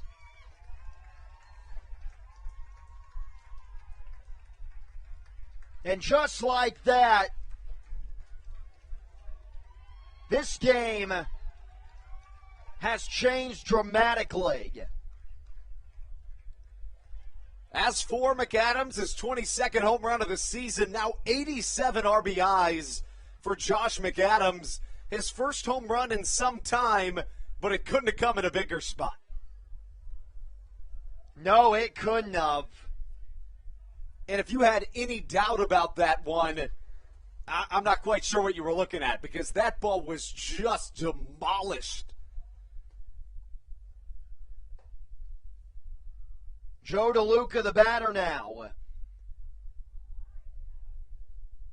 The way that Stem was dealing, if you were to tell me that the Crabs were going to put up 5 runs in the bottom of the 4th and they're not finished. DeLuca into right field for a base hit.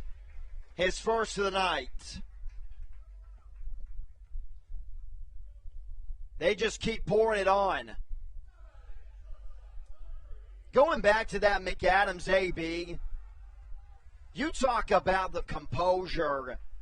First 2 pitches, slider right down the middle, and then a slider way outside of the zone. Looked all kinds of confused. Then took a really tough slider on the corner. And then gets the bomb. Yeah, you're exactly right. That 0-2 was so close, but a really good job to take. And then, of course, the tomahawk grand slam. 9-hole hitter and Michael Baca now. Back pick to first. DeLuca sliding in safely. With that single, DeLuca extends to a season-long 11-game hit streak.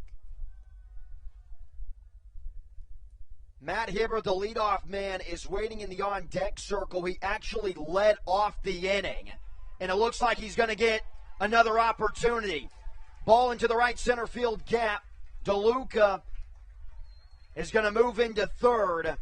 Runners on the corners for Matt Hibbert. Southern Maryland saw 9 batters come to the plate in their first 3 innings of baseball. They'll send 10 to the plate. here in this frame. And that might be the end of the day as a former, I don't know if I mentioned this to you guys, but a former Cy Young Award winner, Frank Viola, the pitching coach for the High Point Rockers, is headed out to the mound. No, you did not mention that to us, Andrew Banstra. My goodness. Viola was nothing short of dominant in his MLB career. Won that Cy Young Award with the Minnesota Twins, the guy that's been dominating the game of baseball for some time. Finished top 6 in the Cy Young vote 4 times, was a 3-time All-Star. Finished 10th in the MVP vote in 1988. Did Frank Viola get this? He went 24-7 with a 2.64 ERA, 193 strikeouts on the season when he was awarded the Cy Young Award for the AL back in 1988. Yeah, that'll do it, my guy, Andrew Banstra. So here we go. Meeting is adjourned. Hibbert is going to swing at the first pitch. Is it a fair ball? It is. Throw into second. And now they're going to call a foul. That's a little bit of a late call, but you'll take it if you're Southern Well, Maryland. you know what? I think the home plate umpire, there was a little hesitation there because he was waiting for the third base umpire to make the call down the line, but the third base umpire is actually behind home plate. So I think there was just a little hesitation there. Very close, but I think the right call was made. Stem continues to work quickly, even out of the stretch. If you're just joining us, you've missed a lot. Grand slam by Josh McAdams has the Blue Crabs on top of the Rockers 5-1. All 5 runs coming in this bottom of the 4th inning. And since the McAdams home run over the mini monster, we've gotten a single from Joe DeLuca and another single from Michael Baca, the 2-1. On the corner, thought it dented the black, but the robot ump says absolutely not 3-1. An even more dangerous situation if you walk Hibbert, Ruby Silva waits in the on-deck circle. Outside ball 4, so we are going to see Silva with the bases juiced. How many times in a game at any level will you ever see 2 grand slams? I might be jinxing it by putting that statement out there. And especially in the same inning. I mean, that's even more rare. If there's anybody that could do it, it would be Ruby Silva. And Silva is due tonight. He's 0 for 2. Swinging that bat in the lefty box. Kind of reminiscent of Gary Sheffield, not to that extent. But you get the picture. That .327 batting average has him tied for the best on the team with Zach Collier. On the ground, left side, throw across the diamond. Nice back pick by Jerry Downs. Michael Martinez making the play at the hot corner. The Blue Crabs lead, the bases loaded, but not before they take a 5-1 lead thanks to a grand slam by Josh McAdams. Almost halfway through here in Waldorf, Maryland, the Blue Crabs on top of the Rockers 5-1. You're watching Southern Maryland Blue Crab Baseball on the Hometown Real Estate Broadcast Network. This is Joe DeLuca, and you're listening to the Hometown Real Estate Broadcast Network. Dyson Building Center is one of the oldest family-owned and operated hardware, lumber, and building supply stores in Southern Maryland. They are located in St. Mary's County on Route 5 in Great Mills. Dyson's has an expansive and diverse inventory to help you with all of your home improvement and project needs. Whether you're new to the world of DIY, a tried and true DIY professional, or somewhere in between, the friendly and experienced staff at Dyson Building Center is ready and willing to help you today.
Bivens, and you're listening to the Hometown Real Estate Broadcast Network.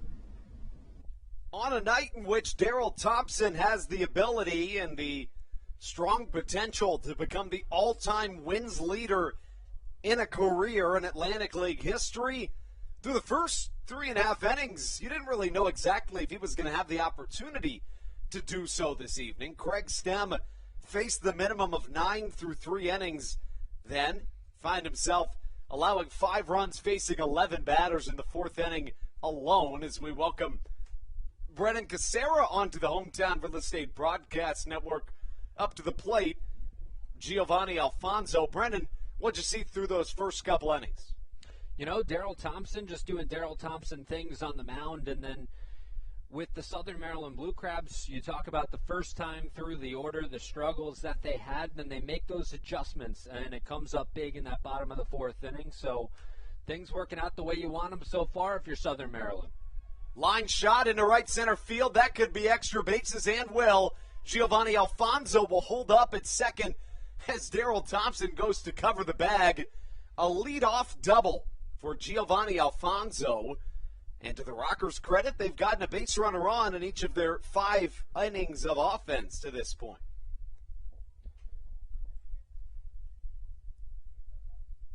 Alfonso with the double flips the lineup back to the top with Johnny Field coming to the dish. Field singled his last time up, 1 for 2 on the day. Yesterday, Johnny went 1 for 3 at an RBI double and a walk in the contest. Thompson looking for his 15th win of the season, would be the 2nd year in a row to achieve that feat. Right on right matchup. Fastball just in there for a called strike. As for Daryl Thompson, the right-hander, a native of Bryantown, Maryland, 35 years old, 6'2", 205, was the 2021 May and June Atlantic League Pitcher of the Month, 2019 Atlantic League Pitcher of the Year.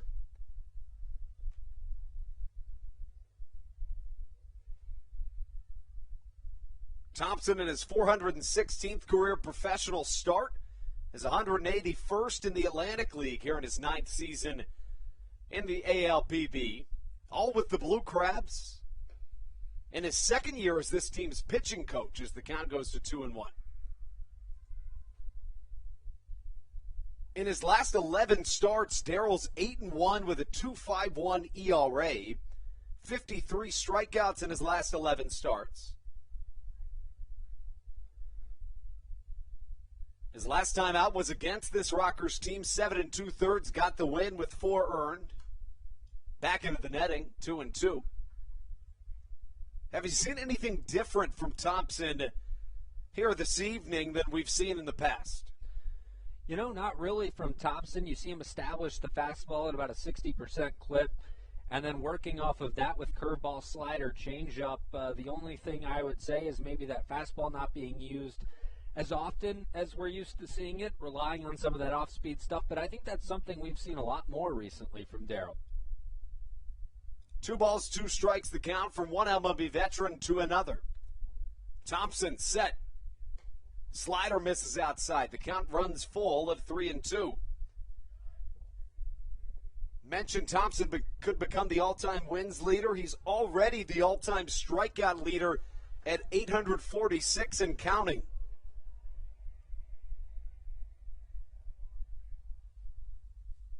At the ages of 33 and 35 in 2019 and then here in 2021, he led the Atlantic League in complete games with 4 in each of those years.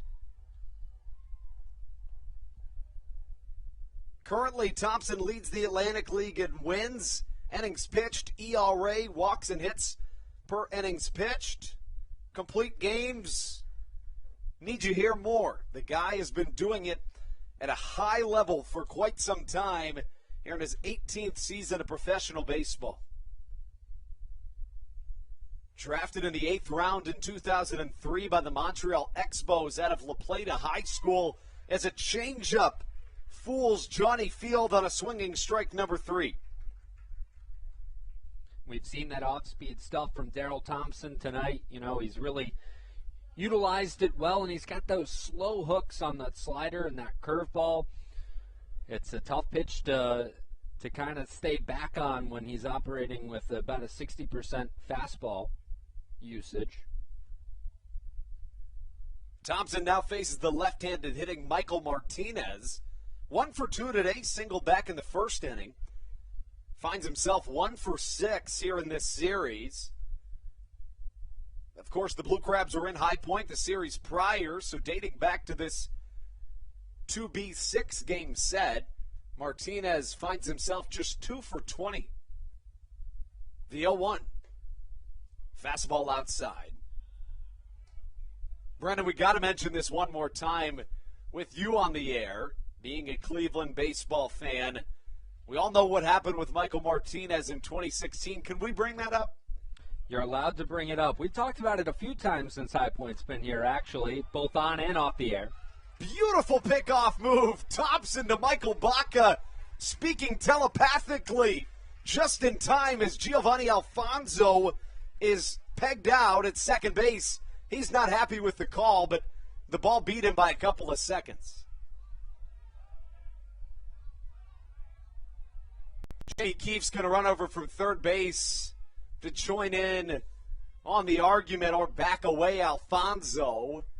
I could see why he would, argue that his hand got underneath, but, from this vantage point at least, it looked pretty cut and dry. Yeah, seemed pretty cut and dry, as you mentioned, from up here, but obviously we don't get that, zoomed in look at it, so you never know what Alfonso could be challenging or, how close it may have actually been down there. Now Jamie Keefe's going to have a word with the first base umpire. Now 2 outs for Daryl Thompson here in this 5th inning of work. Michael Martinez continues his at-bat at the plate, but to finish that point, Michael Martinez played at the highest level of professional baseball in 2016, playing in the World Series for the Cleveland Indians, and he recorded the final out that gave the Cubs the ending to that World Series drought over 100 years. And, we were talking about him pregame. He's 39 years old. I thought he was more of a younger player around that time when he was with Cleveland and played in that World Series, but he was in his younger 30s at the time. In 2011, made his MLB debut at age 28. 1-1 in there for a called strike. Yeah, I agree. I also thought he was a little bit younger.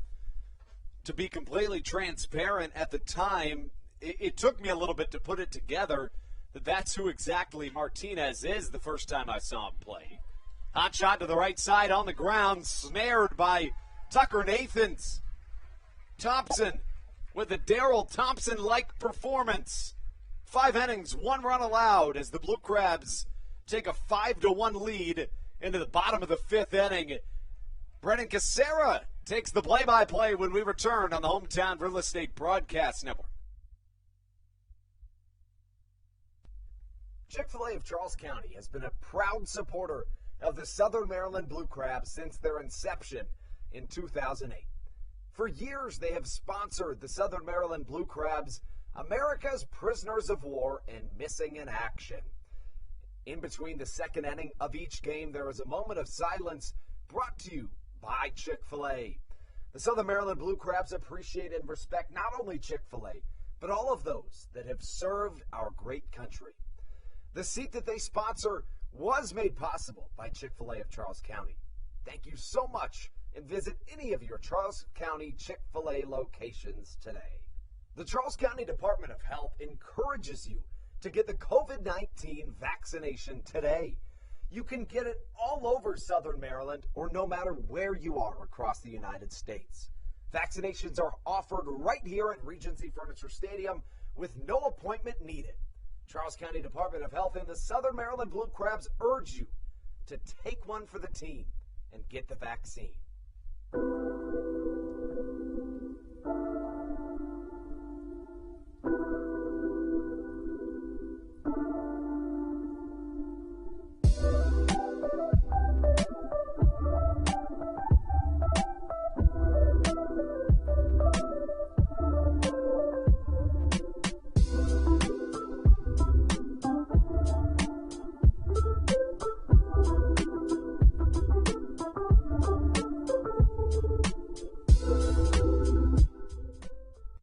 This is Coach Doug's, and you're listening to the Hometown Real Estate Broadcast Network.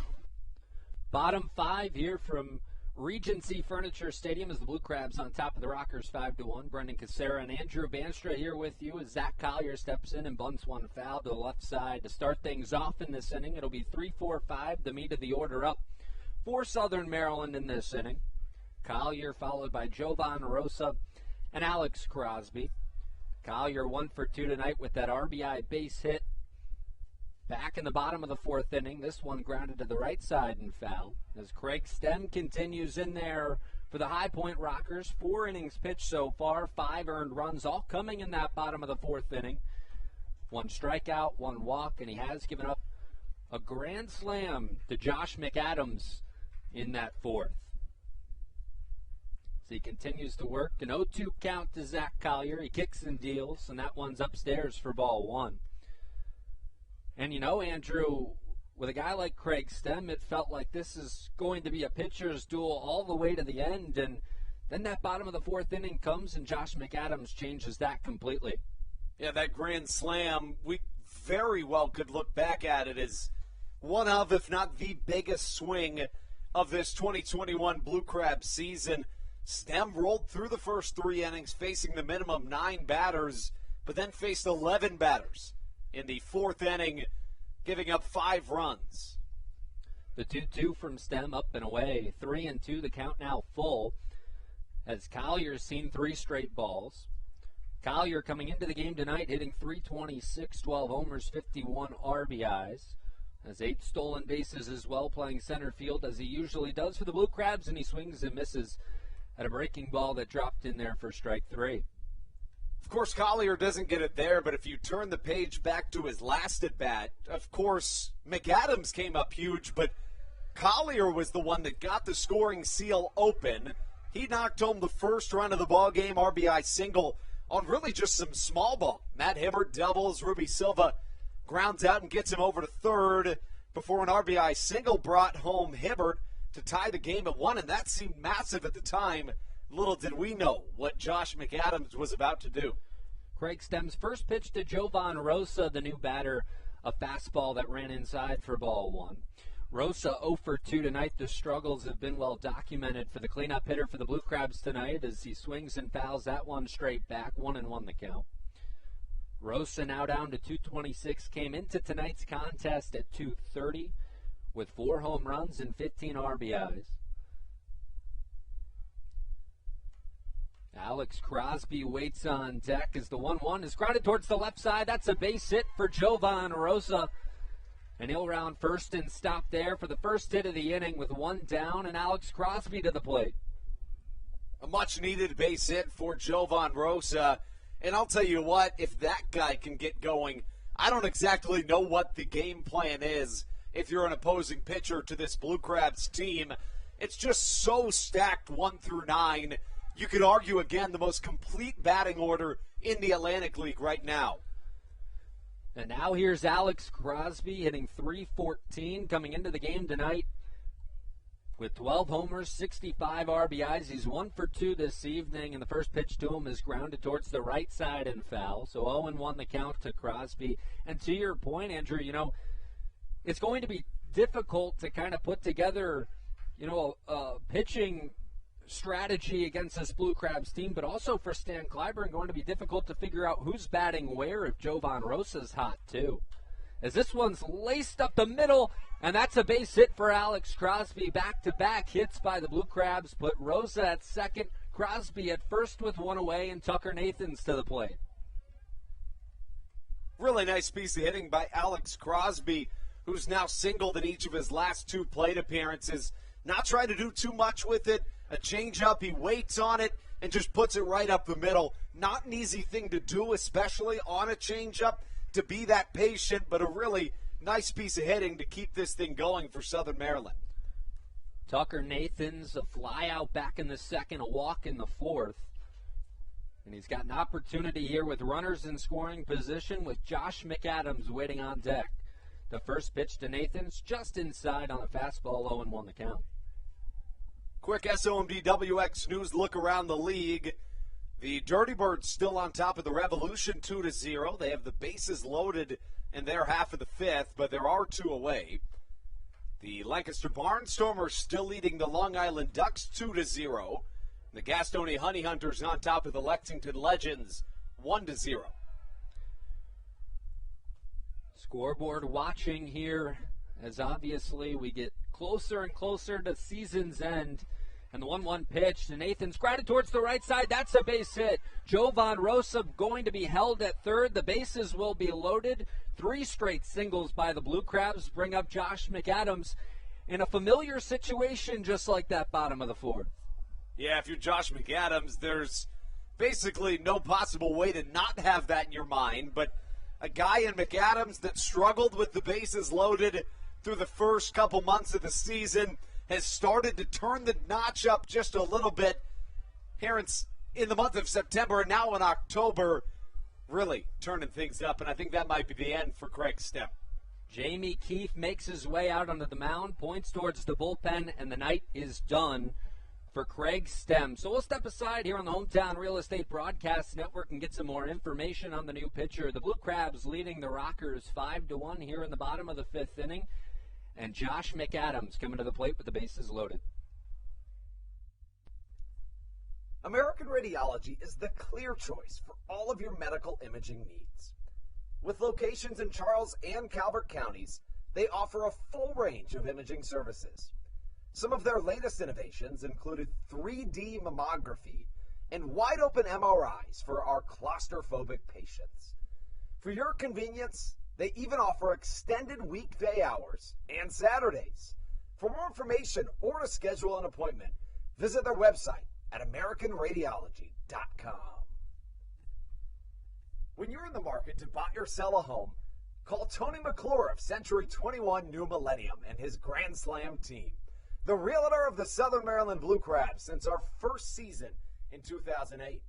Tony and his team of preferred partners includes Tim Murphy of CNF Mortgage and Steve Scott of the Scott Law Group. Together, they will ensure that your real estate needs are nothing short of a grand slam. The quality service you will receive is Hall of Fame worthy. Put Tony's 41-plus years of experience to work for you. Call or text Tony today at 301-928-1280 for your personal Grand Slam experience. Go Blue Crabs. This is Josh McAdams, and you're listening to the Hometown Real Estate Broadcast Network. New pitcher on the mound for the High Point Rockers in a 5-1 Blue Crabs lead here in the bottom of the fifth inning. That new pitcher is going to be Jonathan Crawford, a right-handed pitcher, 6'2", 210 pounds, out of Stuart, Florida. His highest level of baseball played at the Red Single-A level, and he's in a jam here against Josh McAdams with the bases loaded. Previously played for the Chicago Dogs in the American Association this season, did Jonathan Crawford. And so we'll see if he can stymie this Blue Crabs offense that has just one out with those bases loaded. And of course, with McAdams up to the plate, it's got to be in the back of Jonathan Crawford's mind. With that being said, last night, if you look back, the starter Cooper Cassad came out of the game with one out and the bases loaded, and the first man afterwards found himself 2 pitches getting out of that jam with no more runs scored.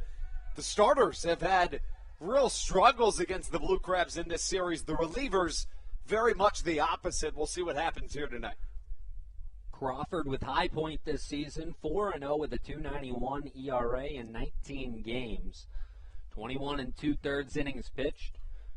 Pitching to a 111 whip and a 167 average against, but he faces the man who's already put 4 on the board tonight, and that's a base hit the other way for Josh McAdams. 1 run will score, a runner will hold at third, now he'll go, and so the Blue Crabs will score 2 on the RBI base hit by Josh McAdams, make that 6 RBIs tonight, and a 7-1 Blue Crabs lead.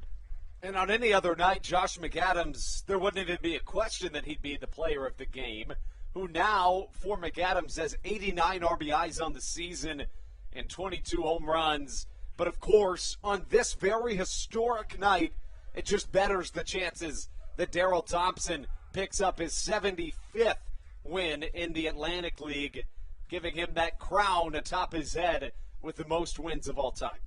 And Daryl Thompson started the game pitching from behind as High Point got a run in the second inning, in the top of the second inning, but then the Blue Crabs with a big 5-run inning in the fourth, now a 2-spot here in the fifth inning, put him in line for the win if things were to hold as Joe DeLuca steps in and looks at a fastball that's in there for strike one.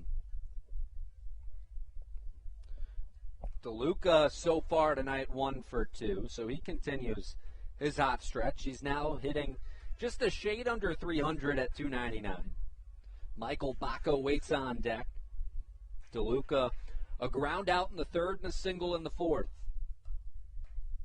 As Crawford comes set, kicks and deals as that one's outside a fastball, 1-1. The count evens up. 68 degrees here at Regency Furniture Stadium tonight. Another beautiful night. We had clouds in the sky all day. Looked like it would rain. I don't know that we actually got any rain, at least throughout the day here at Regency Furniture Stadium. But a beautiful night for baseball as the season comes to a close. As Crawford kicks and deals once more. That one, a fastball pumped by DeLuca, and it's 1-2 the count. Infield playing pretty straight up against DeLuca with runners at second and first. It's been the single that's gotten the job done for the Blue Crabs in this inning. 4 straight singles would allow 2 to come home on a Josh McAdams RBI base hit towards right field. And now DeLuca looking to continue things on in a 1-2 count here. Crawford kicks and fires a fastball inside. DeLuca had to spin out of the way of that one.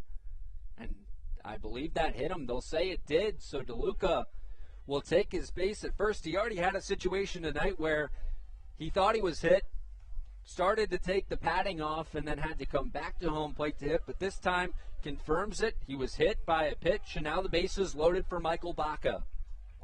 This will be the 4th time that the Blue Crabs in these last 2 innings have had a plate appearances with the bases loaded.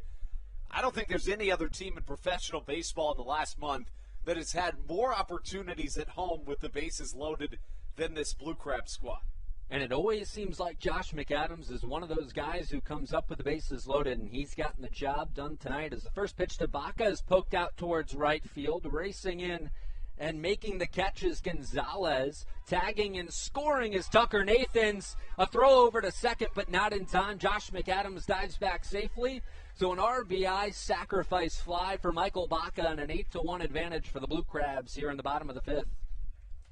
Really nice piece of hitting. Not trying to do too much there by Michael Baca. Just extending this lead. The long balls have been there tonight, but also the small ball has been there. A really key component to this contest. And we talked about the production of the bottom third of the order in this Blue Crabs lineup. You know, for the last week or so especially, 7 RBIs now, 7 runs, I should say, coming from that bottom third. Obviously 6 of them from Josh McAdams tonight, but it just speaks to how dominant this bottom third of the order is. And when you have that bottom third that's that dominant, it really sets things up for the rest of your order as Matt Hibbert steps in, looks at a ball outside to get things started. So back-to-back crooked numbers on the board for the Blue Crabs in the bottom of the 4th and the bottom of the 5th. And with 2 down here, a 1-0 count to Matt Hibbert with McAdams at second base, Joe DeLuca at first. And Crawford comes set, kicks and fires. That one just missed. I believe that missed inside. From our vantage point, that one kind of looked like it was over the plate, but the electronic strike zone disagrees. For Hibbert, back in the first inning, a ground out, a double in the 4th, a walk as well in that big 4th inning for this Blue Crab lineup as a fastball is outside, and the count moves to 3-0.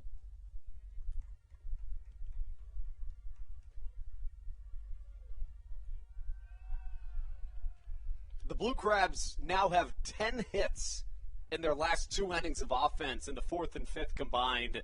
That comes after having just 1 hit through the first 3 innings. And now Hibbert awaits the 3-0 pitch. And the pitch from Crawford catches the outside corner for strike 1 on a fastball.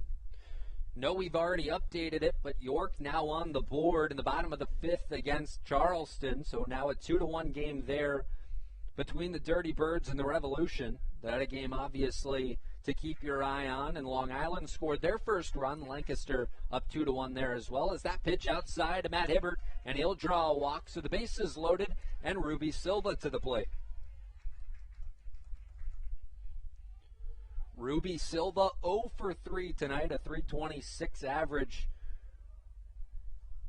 for Ruby. And he came into tonight hitting .329 with 17 home runs and 69 RBIs. And one of those guys you just have to think is due. He has been on fire for this Blue Crabs lineup of late. And we'll see what he can do with 2 outs and runners in scoring position with the bases loaded here in this bottom of the 5th inning. As Crawford bumps a pitch upstairs right by Ruby Silva for strike number 1. Looked like that was off speed upstairs. Crawford using sinker, slider, fastball, changeup so far in this relief appearance. As the 0-1 pitch to Silva is bounced in the dirt, he did go. So it'll be 0-2 to Silva.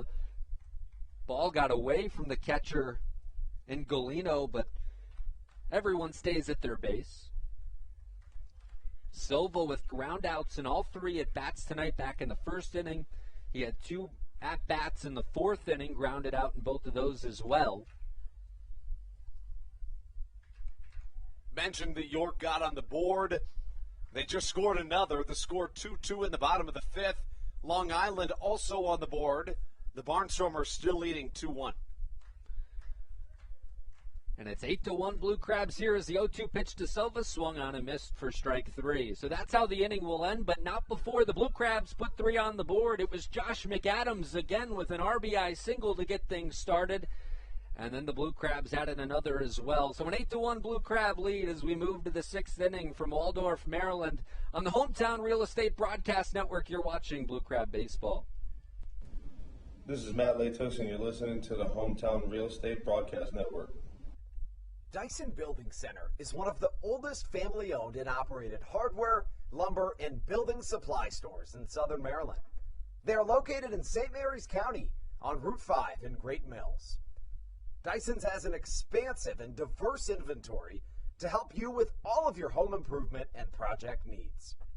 Whether you're new to the world of DIY, a tried and true DIY professional, or somewhere in between, the friendly and experienced staff at Dyson Building Center is ready and willing to help you today. In February of 2020, Regency Furniture Stadium and the Southern Maryland Blue Crabs were given what we view as an honor, being named the 4th mass vaccination site in the state of Maryland. Here's a message from Regency Furniture about the honor that it has been and still is to be one of Maryland's mass vaccination sites, getting our community back to safety.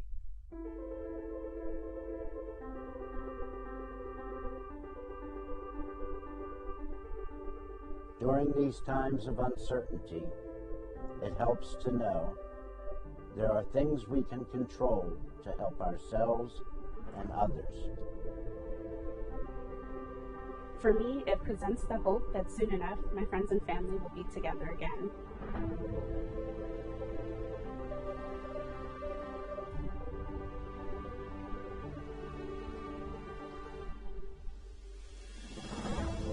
We just want to take this moment to thank the Maryland National Guard for their support in helping to facilitate and manage the vaccinations here at the Regency Furniture Stadium.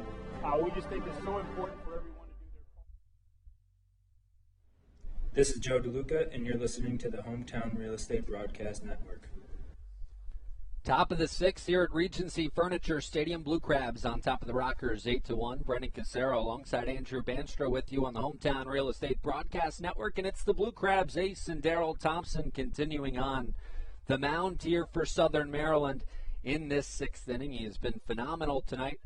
3 straight scoreless innings, and obviously, as it's been mentioned a few times, looking for win number 75 in his career, which would be a record setter in the Atlantic League as he kicks and deals. A first pitch off speed swung on and missed for strike 1. To the batter, Michael Russell, 3-4-5 in this inning for the High Point Rockers. It'll be Michael Russell, Jerry Downs, And Quincy Lattimore, as the 0-1 is grounded over to short. Baca gloves it and fires over to first for the first out of the inning. Wagon Wednesday here at Regency Furniture Stadium. Every Wednesday night you can bring your dogs to the ballpark. With that being said, head over to our Facebook on the live feed of this broadcast. Comment a picture of your dog and their name, and we'll give them a shout-out in the bottom of the sixth. Yeah, your dog's made an appearance in the front office this afternoon, and they're somewhere around here tonight. Of course, last one of the year, had to bring them out and let them have some fun. Found some people to watch them during the game here this evening, so it's a good time. First pitch to Jerry Downs was a ball. The 1-0 is lined out towards left center field. That'll get down and into the gap and all the way to the wall. Jerry Downs going to round first and run into second base for a double with one out here in this top of the sixth inning. So the trend continues for the High Point Rockers and Daryl Thompson, finding themselves now having at least one runner reach base in each of their first 6 innings of offense. But to this point, it's only resulted in one run. And so now the left fielder and Quincy Lattimore to the plate, batting in the right-handed batter's box. Lattimore tonight 0 for 2. Came into the game hitting .282 with 5 homers and 18 RBIs. And, you know, in that bottom of the fifth, those insurance runs, I know Daryl Thompson's on the mound, but those insurance runs huge for Southern Maryland as the first pitch outside for ball 1. Lattimore looking to bring one around for High Point. Daryl Thompson gets set, kicks and deals a 1-0 pitch. That one chopped towards the left side but foul. So 1-1, the count is even with one down. The lines for both teams look like this. The Blue Crabs with 8 runs, 11 hits, and no errors this evening. High Point with 1 run, 7 hits, and no errors. So High Point not too far off of the hits pace with the Blue Crabs tonight, but just that 1 run. The 1-1 pitch from Thompson, way outside. Good block by Joe DeLuca to hold the runner at second base. And I think this might be the first time since I've been here, Andrew, but the flag is actually moving out in center field tonight. Yeah, it takes a little bit for that to happen, especially this year for whatever reason, but clearly going out towards right field. As Thompson comes set, once again kicks and deals a fastball upstairs, 3-1 the count to Lattimore. James McOwen waits on deck, followed by Jay Gonzalez if we are to get to the number 7 hitter. As Lattimore awaits the 3-1. That one's hit high and deep out towards left field, and that's going to get out of here. A 2-run home run for Quincy Lattimore, his 6th of the season, and the Blue Crab lead at 8-3.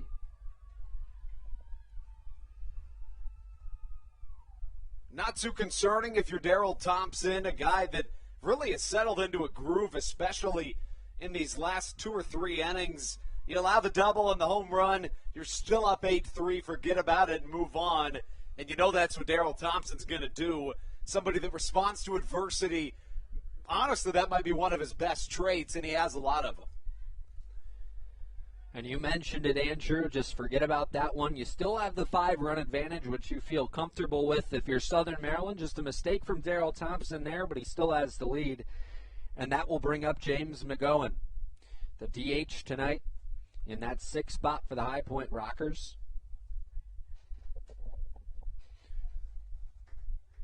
Excuse me, actually, Jared Mitchell, remember that double hook rule here in the Atlantic League is he'll step in for McGowan. With the replacement pitcher now in for the High Point Rockers tonight. Craig Stem was replaced last inning, and Mitchell swings and fouls one straight back for strike 1. Yeah, Mitchell not starting either of these last couple of games, but a guy that is a really impressive bat for this squad. One of the better hitters, really, in my opinion, in the Atlantic League. And the 0-1 to Mitchell is down and inside for ball 1. 1-1 the count. Mitchell this season hitting .242. 14 home runs, 65 RBIs. And the pitch to him, a breaking ball that drops in there for strike 2. A little bit of scoreboard watching once more. Probably going to do it each half inning at this rate, but the Dirty Birds back on top of the Revolution 3-2, with the Ducks still trailing 2-1. And the 1-2 from Thompson, chopped towards the right side of the infield, coming in as Crosby, gloves and flips over to Daryl Thompson. He was on the bag, and that's out number 2. Wow. Wow, what an incredible play. The glove flip from Alex Crosby, and then like a ballerina jumping up onto the bag at a 90-degree angle. Daryl Thompson turning on a dime, making it look easy. No need for Alex Crosby there to go to the bare hand, underhand throw. He just uses the glove and flips it over to Daryl Thompson. So a nice out number 2 for Southern Maryland. And that'll bring up Jay Gonzalez, the right fielder. As Daryl Thompson comes set, kicks and fires a breaking ball that misses for ball 1. Looking at the breakdown on Daryl Thompson tonight, using fastball, slider, changeup, curveball still. Fastball at about 57%. So that breaking ball is in there for a strike. Any momentum that the Rockers may have continued in this inning very well might have stopped with that really nice play from Crosby. Defense coming up big for the Blue Crabs here as pitch number 3 of the at-bat drops in there for a strike. Gonzalez does not seem to like it. Gonzalez 2 for 2 this evening. Now hitting .266. Gonzalez came into the game hitting .252 with 2 homers and 12 RBIs, and now time called. So he'll step outside and take a few practice swings before he jumps back in the box. Daryl Thompson doesn't even move as he stays on the rubber, takes a long look into his catcher, DeLuca, and the 1-2 pitch from Thompson. That one chopped towards the right side. Nathans gloves it chest high, fires over to first, and that's how the inning will end. So the Rockers get 2 back from the Blue Crabs, but minimal damage done to Southern Maryland's lead as the Blue Crabs still lead at 8-3 right here on the Hometown Real Estate Broadcast Network. We move to the middle of the 6th inning. You're watching Blue Crab Baseball. This is Daryl Thompson, and you're listening to the Hometown Real Estate Broadcast Network. Chick-fil-A of Charles County has been a proud supporter of the Southern Maryland Blue Crabs since their inception in 2008. For years, they have sponsored the Southern Maryland Blue Crabs, America's prisoners of war and missing in action. In between the second inning of each game, there is a moment of silence brought to you by Chick-fil-A. The Southern Maryland Blue Crabs appreciate and respect not only Chick-fil-A, but all of those that have served our great country. The seat that they sponsor was made possible by Chick-fil-A of Charles County. Thank you so much, and visit any of your Charles County Chick-fil-A locations today.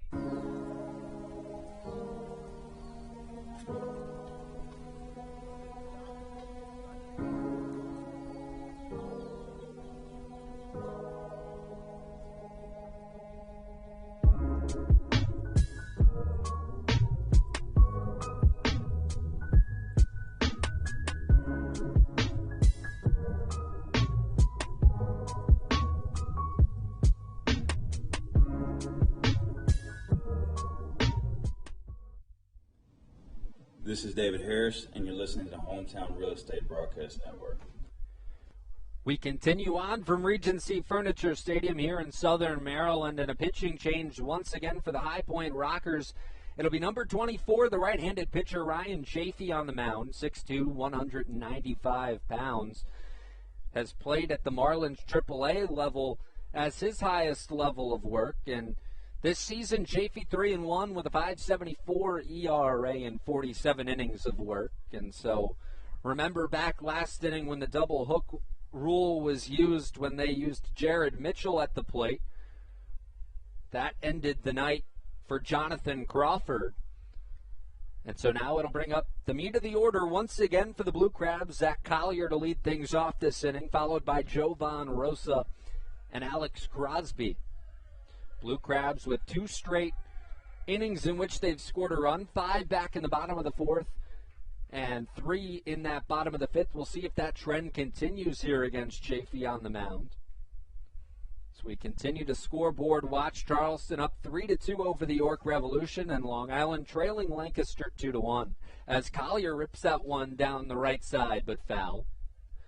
Collier so far this evening in the first inning, a ground out, fourth a single, and a strikeout in the fifth inning. 3 former Blue Crabs on this High Point Rockers pitching staff. Saw one of them last night in John Hayes, and this evening, have seen the other 2. This one lifted towards the left side of the infield, and Michael Martinez will get out under it for out number 1. So bring up Jovan Rosa with one down here in this bottom of the 6th. Alex Crosby moves to the on-deck circle, and the Blue Crabs still lead at 8-3.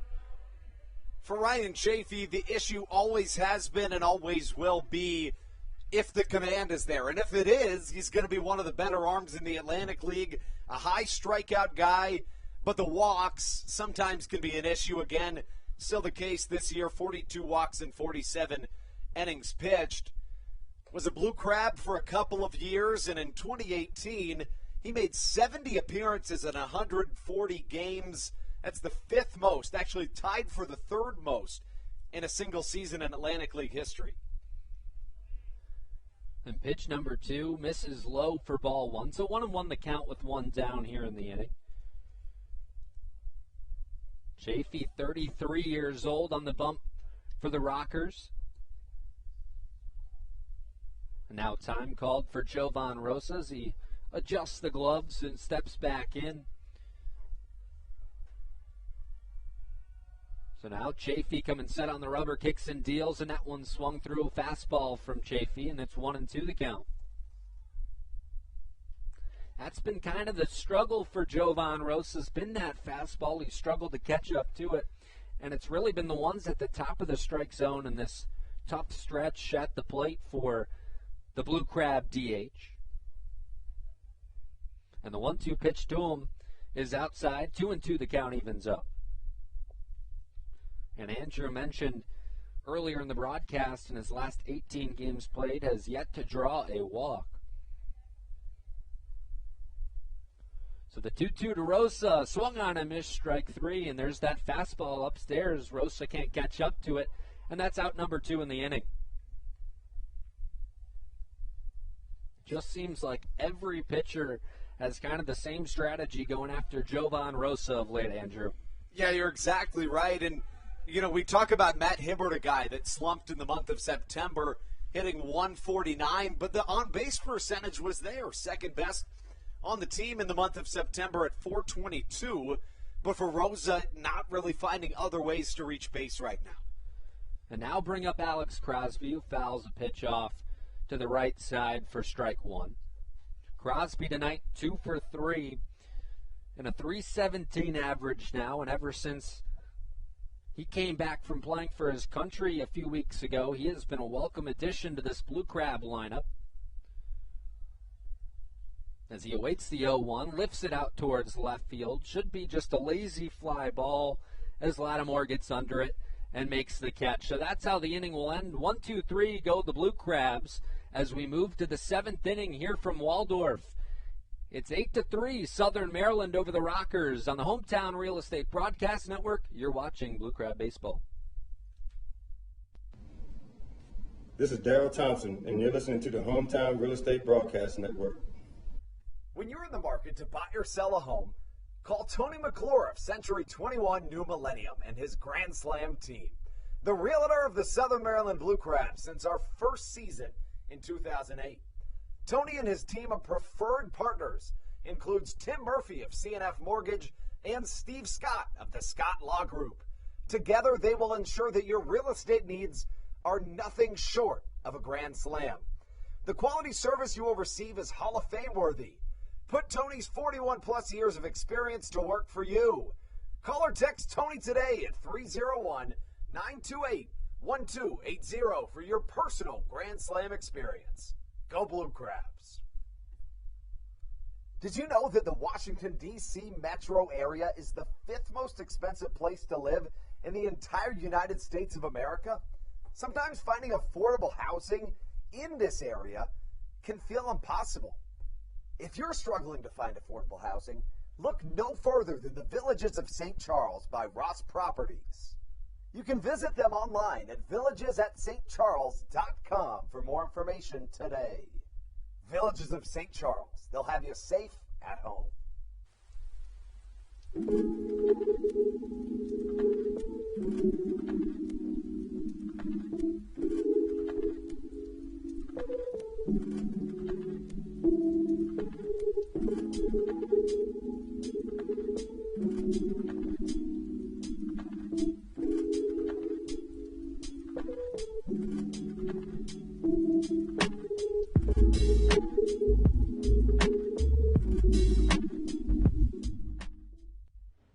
This is Joe DeLuca, and you're listening to the Hometown Real Estate Broadcast Network. Top 7 here from Regency Furniture Stadium. The Blue Crabs on top of the Rockers, 8-3, and Daryl Thompson's night continues on the bump. He'll face Michael Galino to get things started here. It'll be 8-9-1 for the Rockers in this half inning. It'll be Galino, followed by Giovanni Alfonso and Johnny Field as the first pitch into him is in there for strike one on a fastball. Galino so far tonight, 1 for 2. And an RBI as well. And he lifts this one out towards left center field. That's going to get down for a base hit. So Galino's second hit of the night gets things started here in the top of the 7th. The leadoff man aboard and bring up the number 9 hitter, Giovanni Alfonso. And it looked like through the first 3 innings this was going to be a pitcher's duel. There was just no question about it until Southern Maryland uncorked for 8 runs combined in the 4th and 5th. But that first Galino hit looked like it might have massive implications on this game. Brought around a run, but we're looking at a very different ball game here as we approach the latter third. And we do have action up in the Blue Crab bullpen. I believe that's Dylan Brammer out there as the first pitch to Alfonso's outside for ball 1. Just starting to get loose, though, out there. So Thompson continues on as he sits at about 93 pitches on the evening. That made it multi-hit game number 8 on the season for Galino with that last hit. The 7th time he's had a 2-hit multi-hit game as the 1-0 pitch is fouled out towards the right side. So 1-1 the count to Alfonso, the shortstop.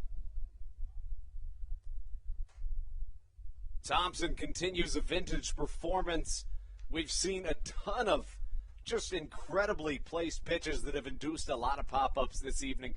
Working around adversity, Thompson doing Thompson things. And he comes set and kicks and deals the 1-1, a slow breaking ball that's hit out towards center field. Collier will take a few steps in and make the grab to record the out. So 1 out in the inning with a man on for High Point. And if you're just joining us here on the Hometown Real Estate Broadcast Network, Daryl Thompson continues on the mound with a lead here in line for a win should things hold. That would be his 75th win of his Atlantic League career, which would pass up Tim Kaine for the all-time wins leading spot. He tied Tim Kaine back on Friday at High Point. As the lineup card flips over for the Rockers here, and Johnny Field steps into the right-handed batter's box and swings and misses at a slow breaking ball from Daryl Thompson. Field 1 for 3 on the night. 291 average is where he sits now.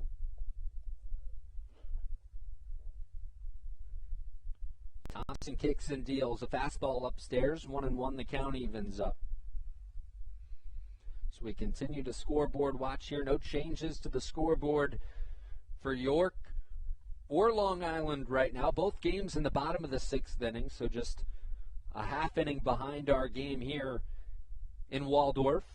As the 1-1 from Thompson, another slow breaking ball. This one over to Baca. Over to Nathans for 1. On to first. A double play to end the inning.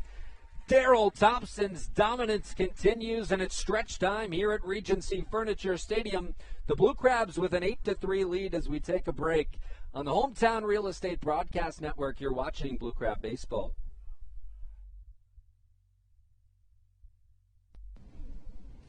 This is Daryl Thompson, and you're listening to the Hometown Real Estate Broadcast Network. Whether it's Chris Paul, Cliff Paul, Aaron Rodgers, or even the son of a former Blue Crab, Patrick Mahomes, you've seen many athletes endorsing State Farm. That's because your State Farm agent has your back through good times and not so good times. That's why all the Blue Crabs, Daryl Thompson and the whole team, trust State Farm with their insurance needs.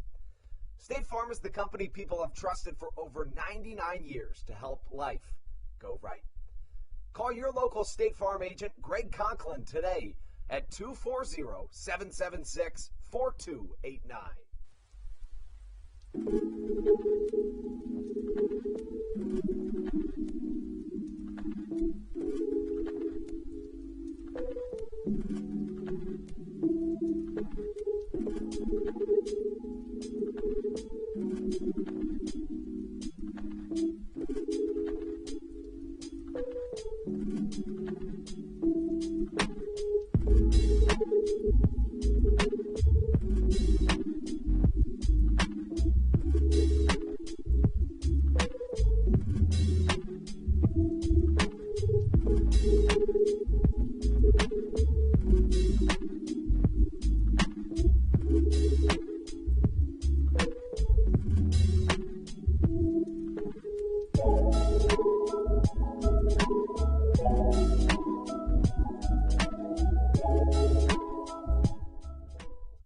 This is Joe DeLuca, and you're listening to the Hometown Real Estate Broadcast Network. Stretch time has come and gone here at the Reagan Waldorf. Take things into the bottom of the seventh with Tucker Nathans heading to the dish. Nathans, not an everyday starter, but a guy that can give you a definite surge when he's placed into the lineup. 1 for 2 with a single, was also hit by a pitch in this contest. Ryan Chafee back out onto the mound. Andrew Banstra here, joined by Brennan Casera and Matthew Hargrove on the Hometown Real Estate Broadcast Network. 2-0 goes the count from Ryan Chafee. You know, oftentimes in baseball, it can be over-talked about, the whole notion, as Tucker Nathans hits one high to the right side. This ball's got a chance. Way back and gone. Bye-bye baseball. The third home run of the season for Tucker Nathans. A solo shot to lead off this bottom half of the seventh inning gives the Blue Crabs a 9-3 lead. And Andrew, you talked about, you know, as Alex Crosby made that nice defensive play over at first base, that might have been the play that kind of ended things for High Point tonight, or was, you know, tough for them to swallow, you know, moving forward. But if that wasn't it, that Tucker Nathans home run might have been it, because now a 6-run advantage. Daryl Thompson still on the mound as far as we know, and, you know, things getting less and less likely for High Point in the comeback here. And getting more and more likely for Daryl Thompson to get his 75th career win. And an update on that bullpen situation out there. I believe it was Dylan Brammer who was out there, now a new pitcher up and warming. I can't quite see who it is right now, and figure that out. I'll pass along that information.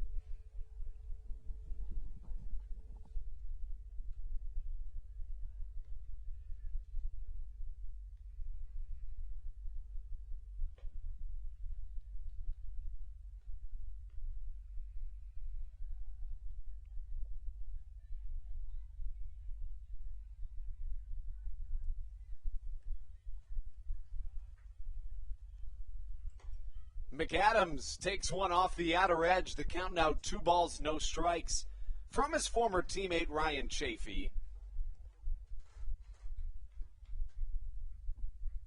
Chafee wears number 24 on the back of the jersey. Peaked at the AAA level with the Miami Marlins organization. Fastball outside to count 3-0. Look around the league real quick, as the York Revolution have tied things up at 3 apiece. They have a runner on third with 1 away. The end of 6 in Lancaster. The Ducks still trailing 2-1. It's really that Dirty Birds game that keeps going back and forth, Brendan. Yeah, and a game we're going to keep our eyes on all night until it's finished out there. And if you're Southern Maryland, you're hoping Charleston can figure out a way to get a win. That would be huge if Southern Maryland's lead is to hold. Really solid offensive night for Josh McAdams. McAdams has reached base in each of his last 3 plate appearances. And if you look back since the 4th inning, looking at the really even the 5, 6, 7, 8, and 9 in this Blue Crabs order, they combined for just 2 outs recorded. One of them was a sacrifice fly. They've reached base an incredible amount of times, totaling 14 total bases between the 4. Make that 5. You just talk about how dominant that Blue Crab order is. They can put up big numbers in single innings. DeLuca dribbles one to the right side, foul. And this bottom third obviously playing a huge role in that. That's just a lineup that there's, few, if any, weaknesses in.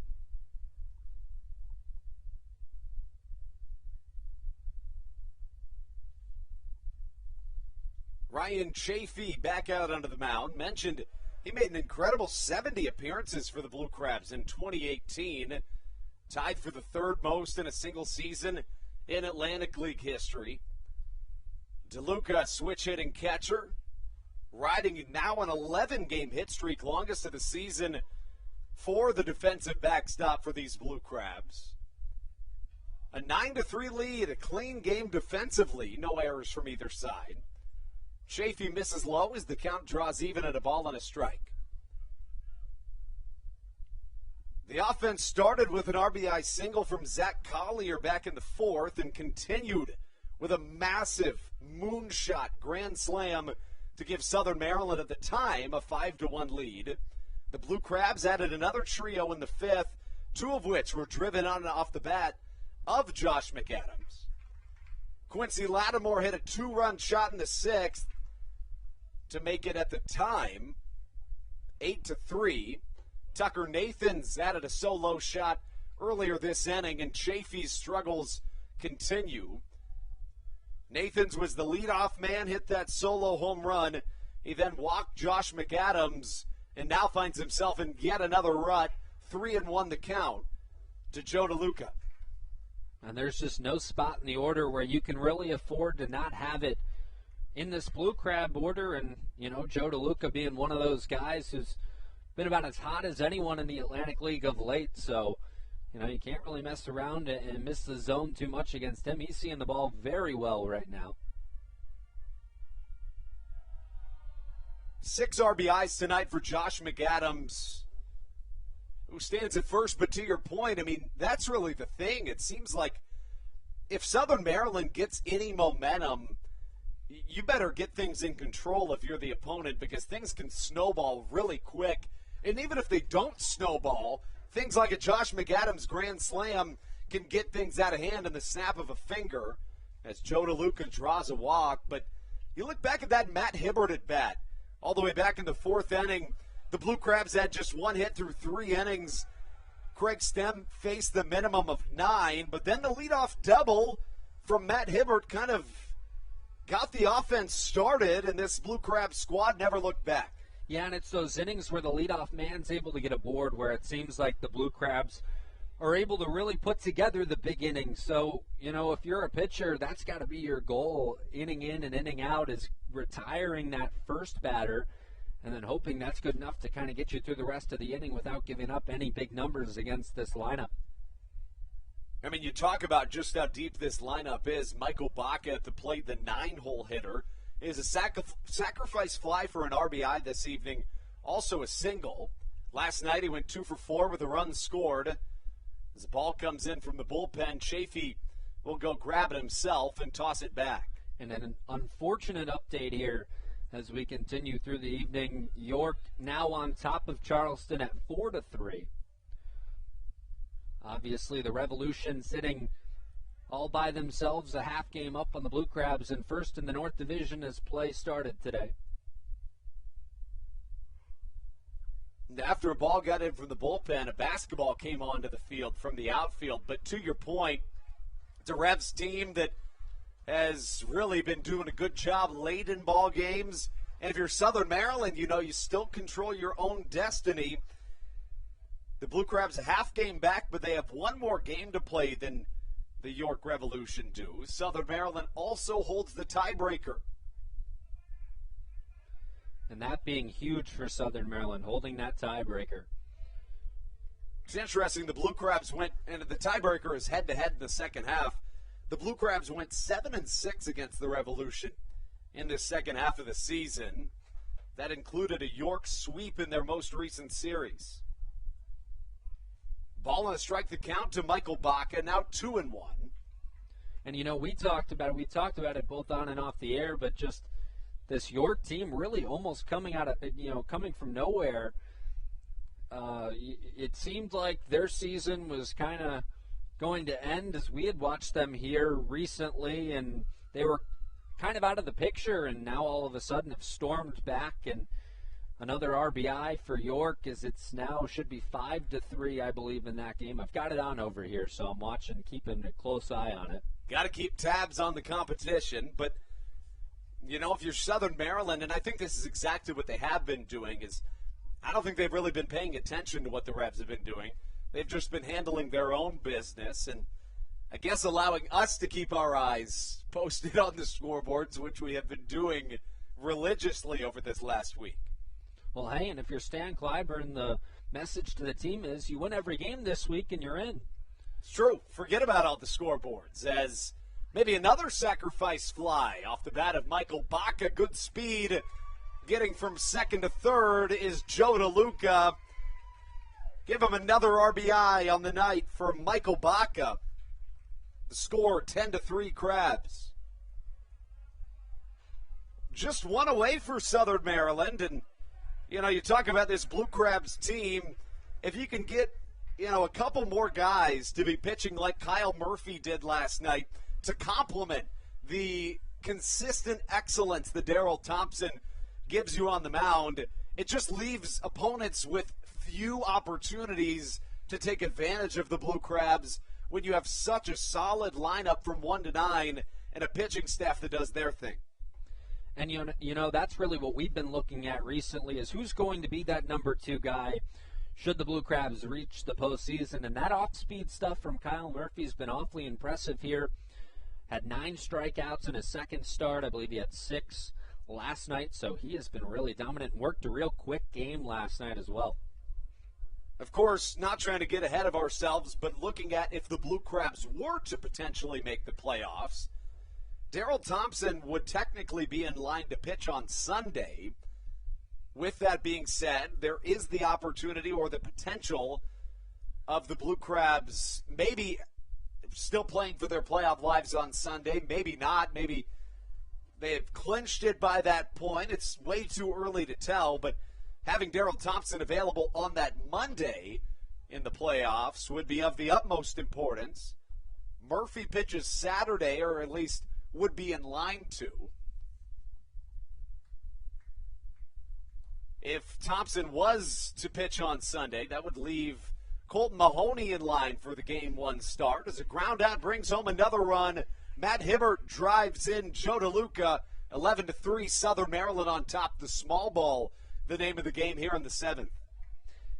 And I believe it's already been established, correct me if I'm wrong, Andrew, but Long Island going to play 1 game at home and then follow that up with 2 on the road versus whoever they play? That's right. Yeah, you're exactly right. So it'll be 1 at Long Island or on Long Island or in Long Island or however you want to say that. I know that's a really big debate among Long Islanders.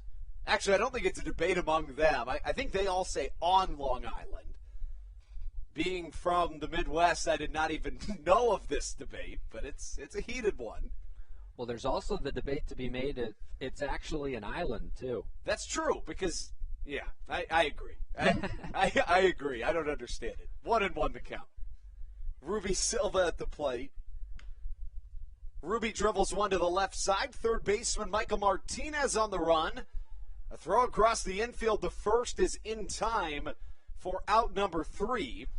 The Blue Crabs add 2 more here in their half of the 7th. 11-3, Southern Maryland on top as we take things into the 8th. You're listening to Blue Crabs Baseball on the Hometown Real Estate Broadcast Network. This is Patrick Baker, and you're listening to the Hometown Real Estate Broadcast Network. American Radiology is the clear choice for all of your medical imaging needs. With locations in Charles and Calvert counties, they offer a full range of imaging services. Some of their latest innovations included 3D mammography and wide-open MRIs for our claustrophobic patients. For your convenience, they even offer extended weekday hours and Saturdays. For more information or to schedule an appointment, visit their website at AmericanRadiology.com. The Charles County Department of Health encourages you to get the COVID-19 vaccination today. You can get it all over Southern Maryland or no matter where you are across the United States. Vaccinations are offered right here at Regency Furniture Stadium with no appointment needed. Charles County Department of Health and the Southern Maryland Blue Crabs urge you to take one for the team and get the vaccine.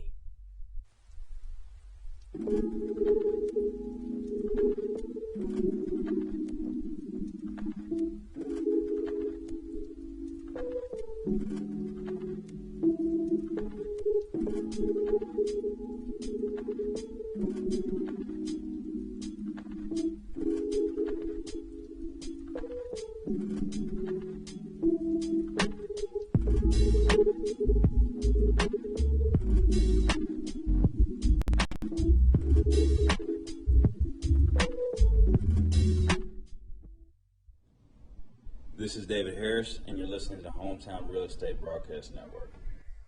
Daryl Thompson's night is officially over.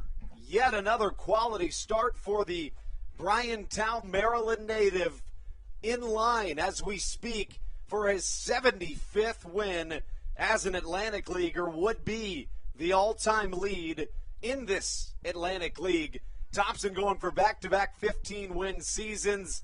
The right-hander with really just a storybook career to this point. I mean, it's just one of those that you couldn't draw up any better, Brendan. Yeah, and he was the guy that when I first got here, one of the guys we talked about immediately, Andrew. You know, you raved about his pitching ability, and I've gotten to see it firsthand in a number of starts now, and once again just continues to impress. You've seen a little bit of everything from him. I've seen him struggle in the first inning against Long Island, then bounce back for, I believe, 7 or 8 scoreless innings after that. You see him in a night like tonight, trailing for the early portion of this game, albeit 1-0, but trailing, and he just continues in there and continues to work strongly. So 7 innings pitched, 3 earned runs, 9 hits for Daryl Thompson, and now Andres Briseño. Briseño onto the mound. Again, one of the better relievers in this Atlantic League, a 1.81 ERA. We saw him last night, an inning pitched, a walk and 2 strikeouts. And Stan Clyburn is not going to leave this one to question, which, you know, it does make sense in the sense that you want to secure this victory and you want to give Daryl Thompson his win. An 8-run lead, Matt Latos warming in the bullpen for the Blue Crabs. The count 3-0 to Michael Martinez. And especially, you know, Thompson could go deeper in this game, but with the playoffs coming up and a really big lead, it makes some sense to pull him after 7. Yeah, no doubt about it. And, you know, you can try and lock down this win for Daryl Thompson with 2 of your best in Briseño and Latos at the back end of the bullpen. And good call, I think, from Stan Clyburn to just call it a night for Daryl Thompson. 7 strong innings, as you mentioned, and just put him in line for that win. But don't overuse him with the possibility of playing some significant baseball next week. Here in the top of the 8th, Michael Martinez sees a full count, 3 balls, 2 strikes. Briseño averaging 2 strikeouts an inning dating back to the start of September. High fly out of play to the left side. This at-bat continues. Protect the reg has been the motto for this Southern Maryland team. In the second half, the Blue Crabs find themselves 18-11 at home. In the first half, it was pretty much even splits on the home and road as Martinez draws an 8-pitch walk. Leadoff man aboard for the Rockers. Despite having scored just the 3 runs, Brendan, they've had somebody on base in each of their 8 innings of action. Yeah, and I mentioned it when I was on play-by-play. The difference in the hits between these two teams still now, at the time it was 11-7 in favor of the Blue Crabs. You know, the Blue Crabs only 3 more hits than the Rockers tonight now at 12-9. So, you know, High Point has gotten hits. They've gotten on base, just haven't drove in runs. First pitch swinging is Michael Russell, backing up a little bit to his left. Catching for out number 1 is Zach Collier. And that's how you work around that leadoff walk if you're Andres Persenio and the Blue Crabs. And now we continue to look around the league. First off, in that National League wild card game, St. Louis over the Dodgers 1-0 right now. That in the bottom of the second. So another game to keep your eyes on. Long Island leading Lancaster 3-2 in the bottom of the 7th, and York is threatening with runners at first and second, 1 out and a 5-3 lead in the bottom of the 6th there. Of course, that just underscores the importance of picking up this game and just holding your ground in this Atlantic League North Division second half playoff race that has been one of the more tight playoff races that we've been able to see really across professional baseball in quite some time. And as I made mention to that, York scored, so now 6-3 York with runners at first and second, 1 out. That'll be news that certainly the High Point Rockers would like to hear. Chopper to the right side, fielded by Alex Crosby. He'll take it himself, steps on first, out number 2. Just like the Blue Crabs, the High Point Rockers are also playing for their playoff lives. They need to win and see Long Island win as well to enhance their playoff odds. Yeah, and you have to think last night a little deflating for High Point. Not only do they lose, but Long Island loses as well, so the Blue Crabs able to bypass Long Island in the standings, and now, you know, Long Island's still very much in it for that second half championship as well, but things get a little more difficult, especially with that extra game in there for Southern Maryland this week. Yeah, the Ducks have lost 6 in a row. And they find themselves a half game out from the Blue Crabs, a game back from the division-leading Long Island Ducks. After tonight, the Blue Crabs will only have 5 games left in the season. Persenio catches the outside corner. The count evens at a ball and a strike to Quincy Lattimore. Lattimore's last time up, he had a 2-run home run. It's his only hit so far in this series. Off speed, in there for a called strike. 1-2 the count. Andres Persenio continuing his dominance here on a Wednesday night in Waldorf. He's got his sign. The right-hander comes set. The pitch. Swing and a miss. Strike number 3. Lattimore goes down swinging. And we are through 7.5 here in Southern Maryland. Looking to finish off 8 when we return. Maybe the Blue Crabs add another when we return on the Hometown Real Estate Broadcast Network.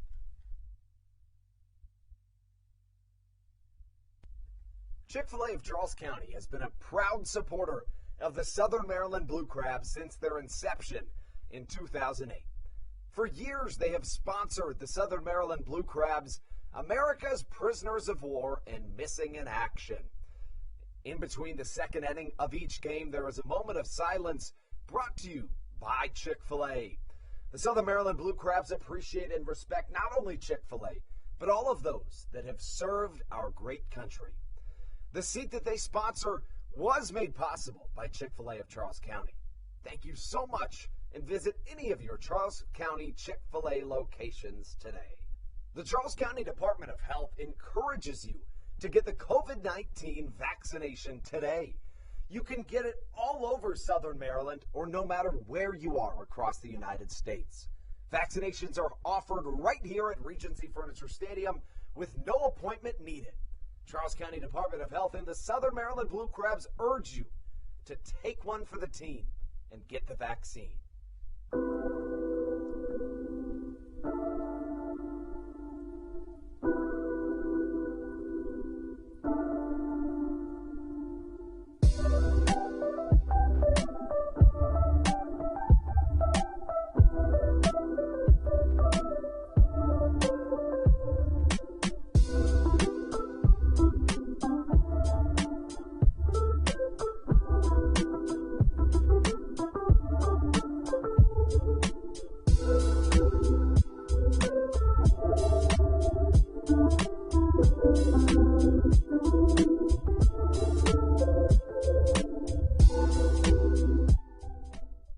This is Coach Doug's, and you're listening to the Hometown Real Estate Broadcast Network.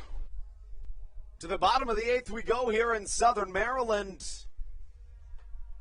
The Blue Crabs trying to close out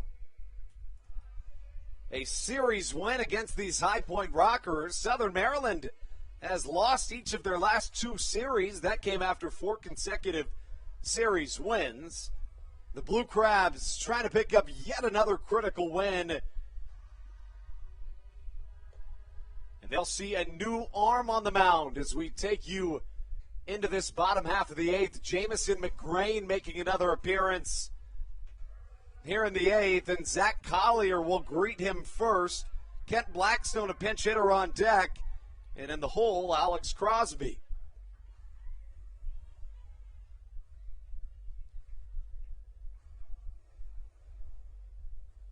Collier this evening, 1 for 4. He had that crucial RBI single to tie the game at 1-1 back in the bottom of the 4th. Southern Maryland only sent 9 batters to the plate in the first 3 innings. Then they sent 11 batters to the plate. In inning number 4 alone, plating 5 there. 1 from that RBI single from Collier. Another quartet from a grand slam off the bat of Josh McAdams. Southern Maryland added 3 more in the 5th, 2 from another McAdams RBI base hit. And then in the 7th, added another trio, giving them a healthy 11-3 lead here in this bottom half of the 8th as the count goes to 2 balls, no strikes with Jamison McGrain on the mound. And how about this? Last night, I believe we were just under 3 hours. I don't know the official time on that game, but we were right around 3 hours. And tonight we're on pace for a game that might go under or right around that 3-hour mark. Not something you see super often here in the Atlantic League, or at least we haven't seen it in the last month or so. So it's been a battle of pitching over the last couple of nights. Yeah, 2 hours, 53 minutes last night here at Regency Furniture Stadium, and on pace for even shorter than that here this evening. And given the first 3 innings of this contest, that would have made sense. I would imagine you would agree. It was a pitcher's duel through 3. Looked like it would be throughout, but an 11-3 score with a game paced for under 3 hours is not something you see every day.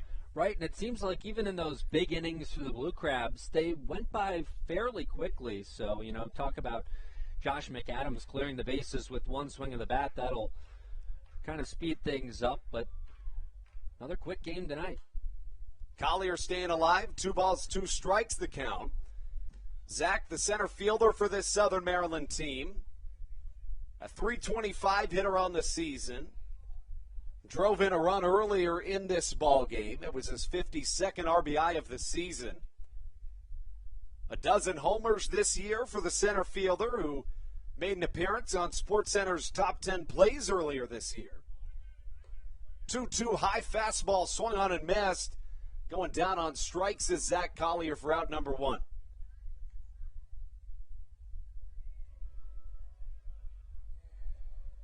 That brings up Kent Blackstone, the pinch hitter in Blackstone, will be facing off against his workout partner in the offseason. He and McGrain trained together during the offseason and now face each other here in this bottom of the 8th in Waldorf. Blackstone pinch hitting, a .223 hitter on the season, 8 home runs, 34 RBIs. First pitch swinging, fastball swung on and missed. That closes out Jovan Rosas' night, 1 for 4 with a single.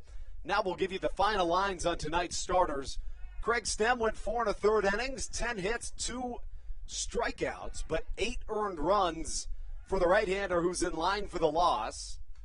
Blackstone fouls one back into the netting, 0-2. As for Daryl Thompson, a vintage performance. Not a single walk, but 7 3-run innings, 9 hits, 3 strikeouts for the right-hander who's in line for his 15th win of the year and his 75th in his Atlantic League career. That would give him the all-time lead in terms of career wins. Daryl Thompson just continuing to impress.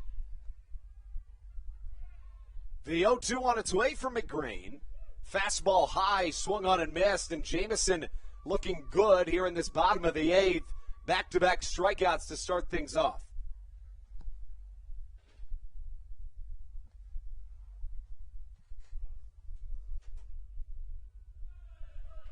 That brings up Alex Crosby. Crosby so far in this contest, 2 for 4, a couple of singles for the first baseman for the Southern Maryland team.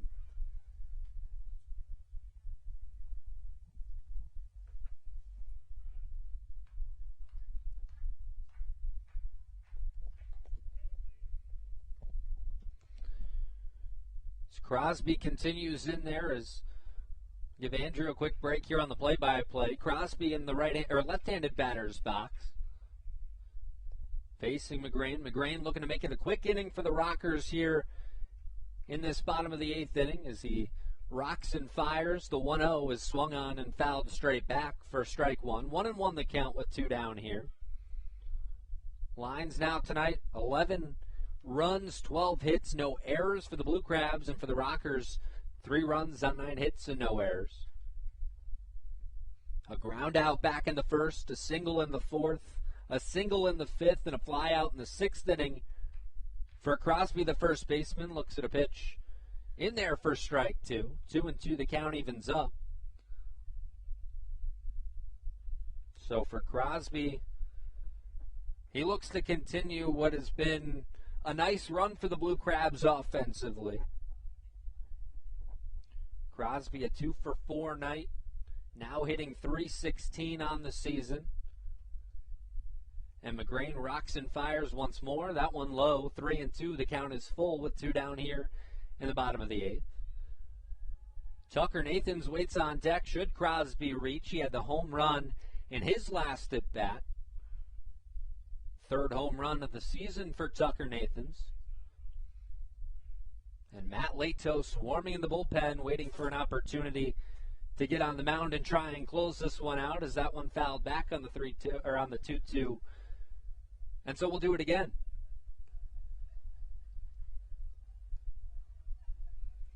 Crosby stepping back in. McGrain looking to make it a pretty clean inning of work. Jonathan Crawford had a clean inning in this one with 2/3 of work and no earned runs. As that one's lifted out towards left field. Going back on the track at the wall. Lattimore will watch this one fly out of here. A home run for Alex Crosby. A solo shot gives the Blue Crabs a 12-3 lead. Bye-bye baseball, Alex Crosby going yard. As for Alex, his 13th home run of the season, just adding on to this Blue Crabs lead in another just complete performance on both sides of the ball for Southern Maryland. Not only are the Blue Crabs well on their way to picking up their 2nd straight win, it's also been 2 performances that you look towards the playoffs if Southern Maryland is to make it and think to yourself, this is a squad I don't want to face.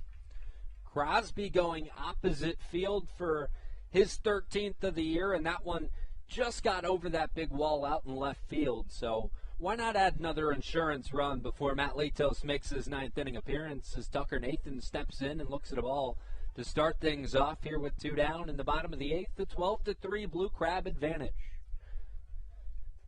Nathan's that home run back in the 7th inning. Another 3 spot on the board in that inning for the Blue Crabs. As that one's fouled back, 1-1 the count here. Josh McAdams waits on deck. We know what Josh McAdams has done tonight. He's provided half of the offense for Southern Maryland tonight. 6 RBIs. Yeah, that's the thing. When we have 12 runs, half is a ton. 89 RBIs on the season now for McAdams. And the 1-1. That one outside, and for most of the game, McAdams had the majority of the runs, or was responsible for a majority of the Blue Crab runs. But some continued offense. Tucker Nathan's that home run back last inning in a 3-spot, ending up on the board for the Blue Crabs, and an Alex Crosby solo shot here in the bottom of the 8th have given the Blue Crabs 12, but that'll be a strikeout for Tucker Nathans, and that's how the inning will end. So an Alex Crosby solo shot gives the Blue Crabs a 9-run lead. It's 12-3 Southern Maryland as we move to the 9th from Waldorf. Matt Latos to come on the mound and try and close things out as we continue on the Hometown Real Estate Broadcast Network. You're watching Southern Maryland Blue Crab Baseball.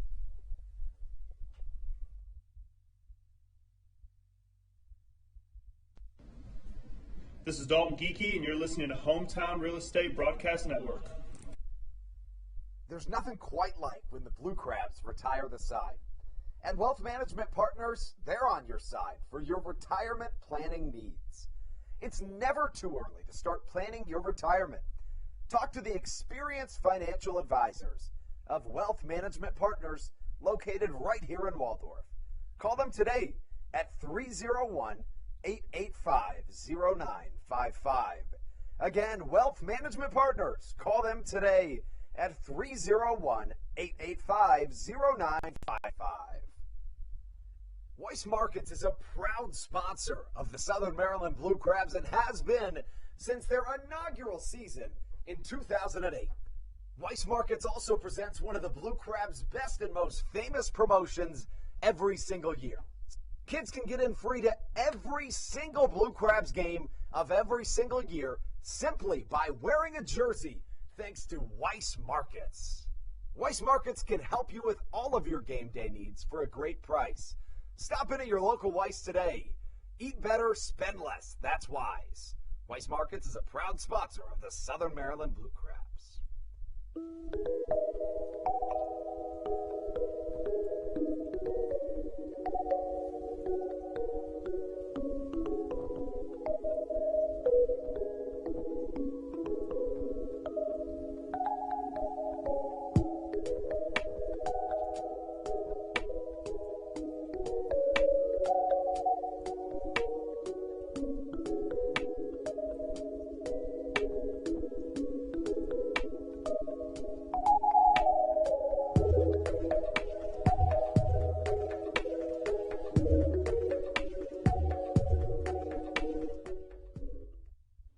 This is Matt Latos, and you're listening to the Hometown Real Estate Broadcast Network.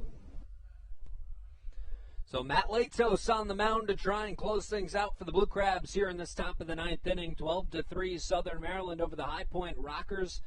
And a pinch hitter to get things started, Quincy Neaporte, who played third base last night for High Point, steps in the right-handed batter's box to start things off.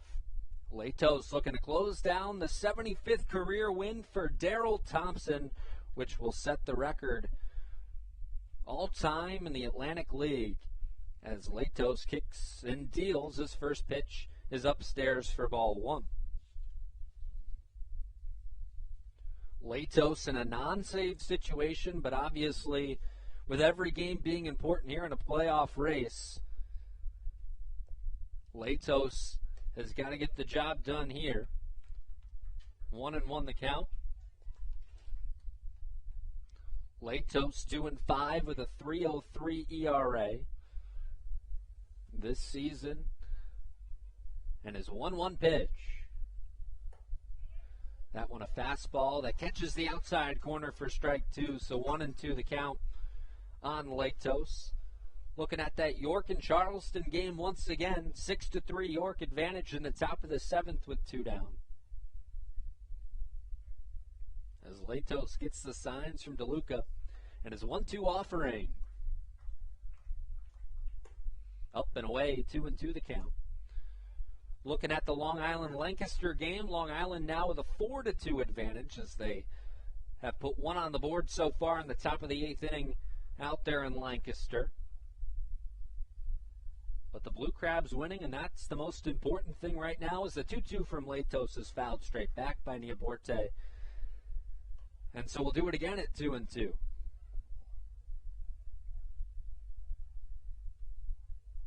And if you're the Rockers, you already don't have a ton of momentum trailing 12-3 in the ninth, but when you see Matt Latos closing things out, the nail is all but in your coffin.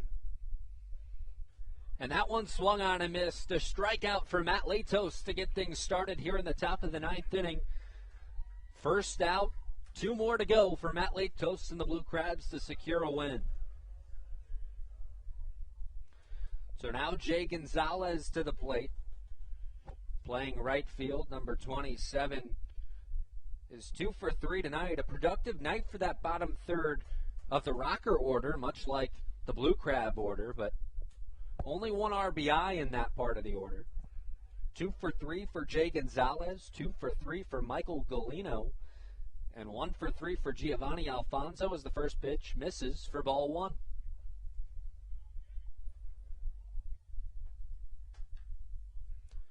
Infield playing straight away. Same thing with the outfield here. 13 hits on the night for the Blue Crabs with that 9-run advantage. And that one swung on and fouled back. So 1-1 the count to Jay Gonzalez.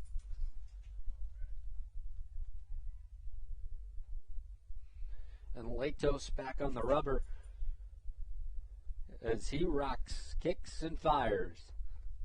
Slowed it down to Latos, and it's in there for a strike. A late call from the home plate umpire, but the count is 1-2.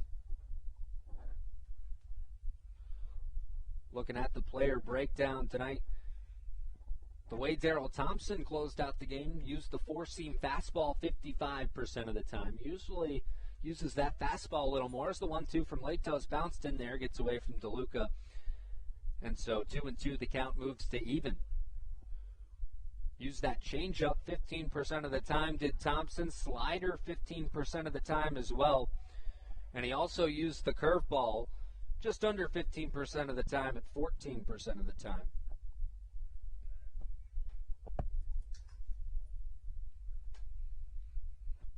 And now Matt Latos with that 4-seam fastball. He's used the slider as well tonight. The 2-2 pitch from him is inside. The count will move to full.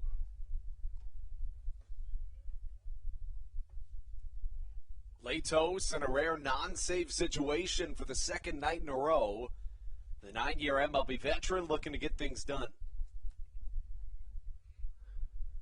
And looking to bring his teammate to history here tonight as the payoff pitch from Latos is fouled to the left side. So we'll do it again at 3-2. One more out, and we'll get Latos' ERA on the season under 3. Currently sitting at 3.00. The former major leaguer in Matt Latos gets the signs from Joe DeLuca, now kicks and deals. And that one skied out towards center field. Collier racing in. Now Baca is called off by Collier, and that's the second out of the inning. So the Blue Crabs 1 out away from getting their second win of the series here. And would set up a game tomorrow where the Blue Crabs could potentially sweep. So bring up Michael Galino. We mentioned earlier he's 2 for 3 on the evening. He has 8 multi-hit games now this season, this being the 8th now as he bats in the right-handed batter's box and gets ready to face Latos. Matt Latos' first pitch is outside for ball 1. You know, Brendan, I'm really shocked to see Latos and Briseño in this game, especially coming off of the outings that they had last night. And that's the voice of Matthew Hargrove, who just joined us, and I agree, Matthew, as that one's fouled back and 1-1 the count. You just think that down the line, sometime in this homestand, there's going to be closer games. Speaking of tomorrow. And you have to imagine the thought process of Stan Clyburn. You don't worry about tomorrow. You worry about getting the win today. The Blue Crabs in line to do that should Latos get one more out. As the 1-1 pitch from him. That one inside, 2-1 the count. I do think, though, that there's a little bit of an argument to that saying when your ball club is up 10-3. And I tend to agree with you a little bit, but we've seen Briseño and Latos tonight, and that one swung on and missed. DeLuca to throw down over to first, and he got him. That's how the game will end. The Blue Crabs win 12-3, and history for Daryl Thompson tonight. Wins his 75th career game in the Atlantic League, passing Tim Kaine on the all-time wins list. And they're looking to get him, and the water dumped on Daryl Thompson in celebration. What a night here at Regency Furniture Stadium. What a night for Daryl Thompson, and what a night for the Blue Crabs as he receives a standing ovation to close things out on a 12-3 win. And if the Blue Crabs needed any more momentum moving towards a potential postseason berth, it was getting a win for their pitcher tonight in Daryl Thompson and breaking that record. And they did so tonight, Matthew. What a performance, not only from Daryl Thompson, but from this Blue Crabs offense. It was great. Thompson giving you Daryl Thompson numbers. 7 innings, allowed just 3 runs. And then Briseño and Latos able to close it down. Blue Crabs, all in all, first of all, let's get to Daryl Thompson. 75 Atlantic League wins. Congratulations to him. Over 9 seasons of play. That is just unbelievable. And Daryl Thompson, he just makes it look so easy every night that he gets on the bump.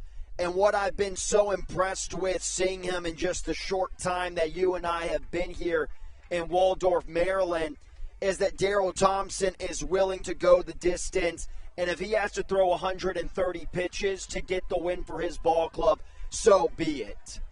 A guy in Daryl Thompson that finds himself just making history time and time again. Look at his team celebrating with him right there. Look at him giving the curtain call over in the dugout. 75 career wins, over 845 career strikeouts. The Atlantic League Triple Crown on his career. Curtain call finishes it. What a night here in Southern Maryland, guys. Yeah, you mentioned it, Andrew. The final line on Daryl Thompson tonight: 7 innings pitched, 3 earned runs, 9 hits, 3 strikeouts, no walks, and 98 pitches for him. In this one, a 12-3 win for the Blue Crabs. And to now look at the Blue Crabs offense, guys, it was Josh McAdams who got the job done, 2 for 3 in those 6 RBIs. Josh McAdams, he's a guy that I have predicted to have a big last 2 weeks of the season. Now you can get it down to the final week. And a game like this, with the stretch that they are on currently, can be the boost to get them into the postseason. And not only because of all the hype surrounding Daryl Thompson right now with his record-breaking night, but because you get the big hit from Josh McAdams, and that's what it's going to take when you get into postseason play. When you get into a really good pitching duel like we saw with Thompson and Stem this evening, because Stem, he was really out-dueling Thompson when you take a look at the numbers for the first 3 innings. And then that bottom of the 4th, something just changed. You got the bases loaded, and Josh McAdams came up with the home run. Say McAdams goes down on strikes, or maybe even if Josh McAdams just singles and 2 runs scored, it doesn't feel the same as if, when we compare it to the Grand Slam. So big hits like that are going to do wonders for carrying your ball club into the postseason. They are momentum changers. And if Southern Maryland is able to get into the playoffs, I definitely believe we will be taking a look back at this game and saying it was a reason why. And something interesting that you mentioned, Matthew, and You know, Craig Stem tonight, he had it early. Looked like he was going to move on to a dominant performance, and this would be a close pitcher's duel moving on. But I think the thing that I've noticed most about Daryl Thompson in the time that we've been here is he just outlasts guys on the mound. He makes adjustments. You see guys go out on the mound early that have a lot of early success against Southern Maryland. But Southern Maryland's offense tends to make adjustments and has big innings like they did in the bottom of the fourth and continued on through the rest of the game. But when Daryl Thompson's on the mound, it's him being the one making adjustments, and he seems to get better throughout the game. He does. Every single night that we see him, it's either he's sticking with the fastball or he just knows when to implement his slider and that occasional changeup all the time when he's out there towing the slab. For the offense, the adjustments, I think it was the total opposite when we want to get into that conversation. We noticed that Southern Maryland was really aggressive in the first 3 innings, and Andrew and I, when we were on the broadcast to begin the game, we were having that conversation of, man, Southern Maryland, they need to start taking pitches, work the count, because not only is Stem making it look easy, but that pitch count is not high. It should be around the 50s or 60s if you're thinking about having a successful night at the plate, at least when the pitcher's in his 3rd and 4th inning of work. But they stuck with that game plan and was very aggressive.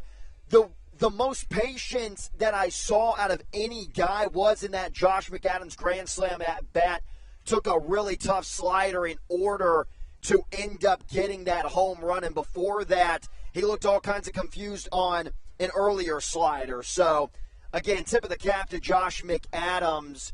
Really great approaches tonight, and it's capped off by another great performance by Daryl Thompson.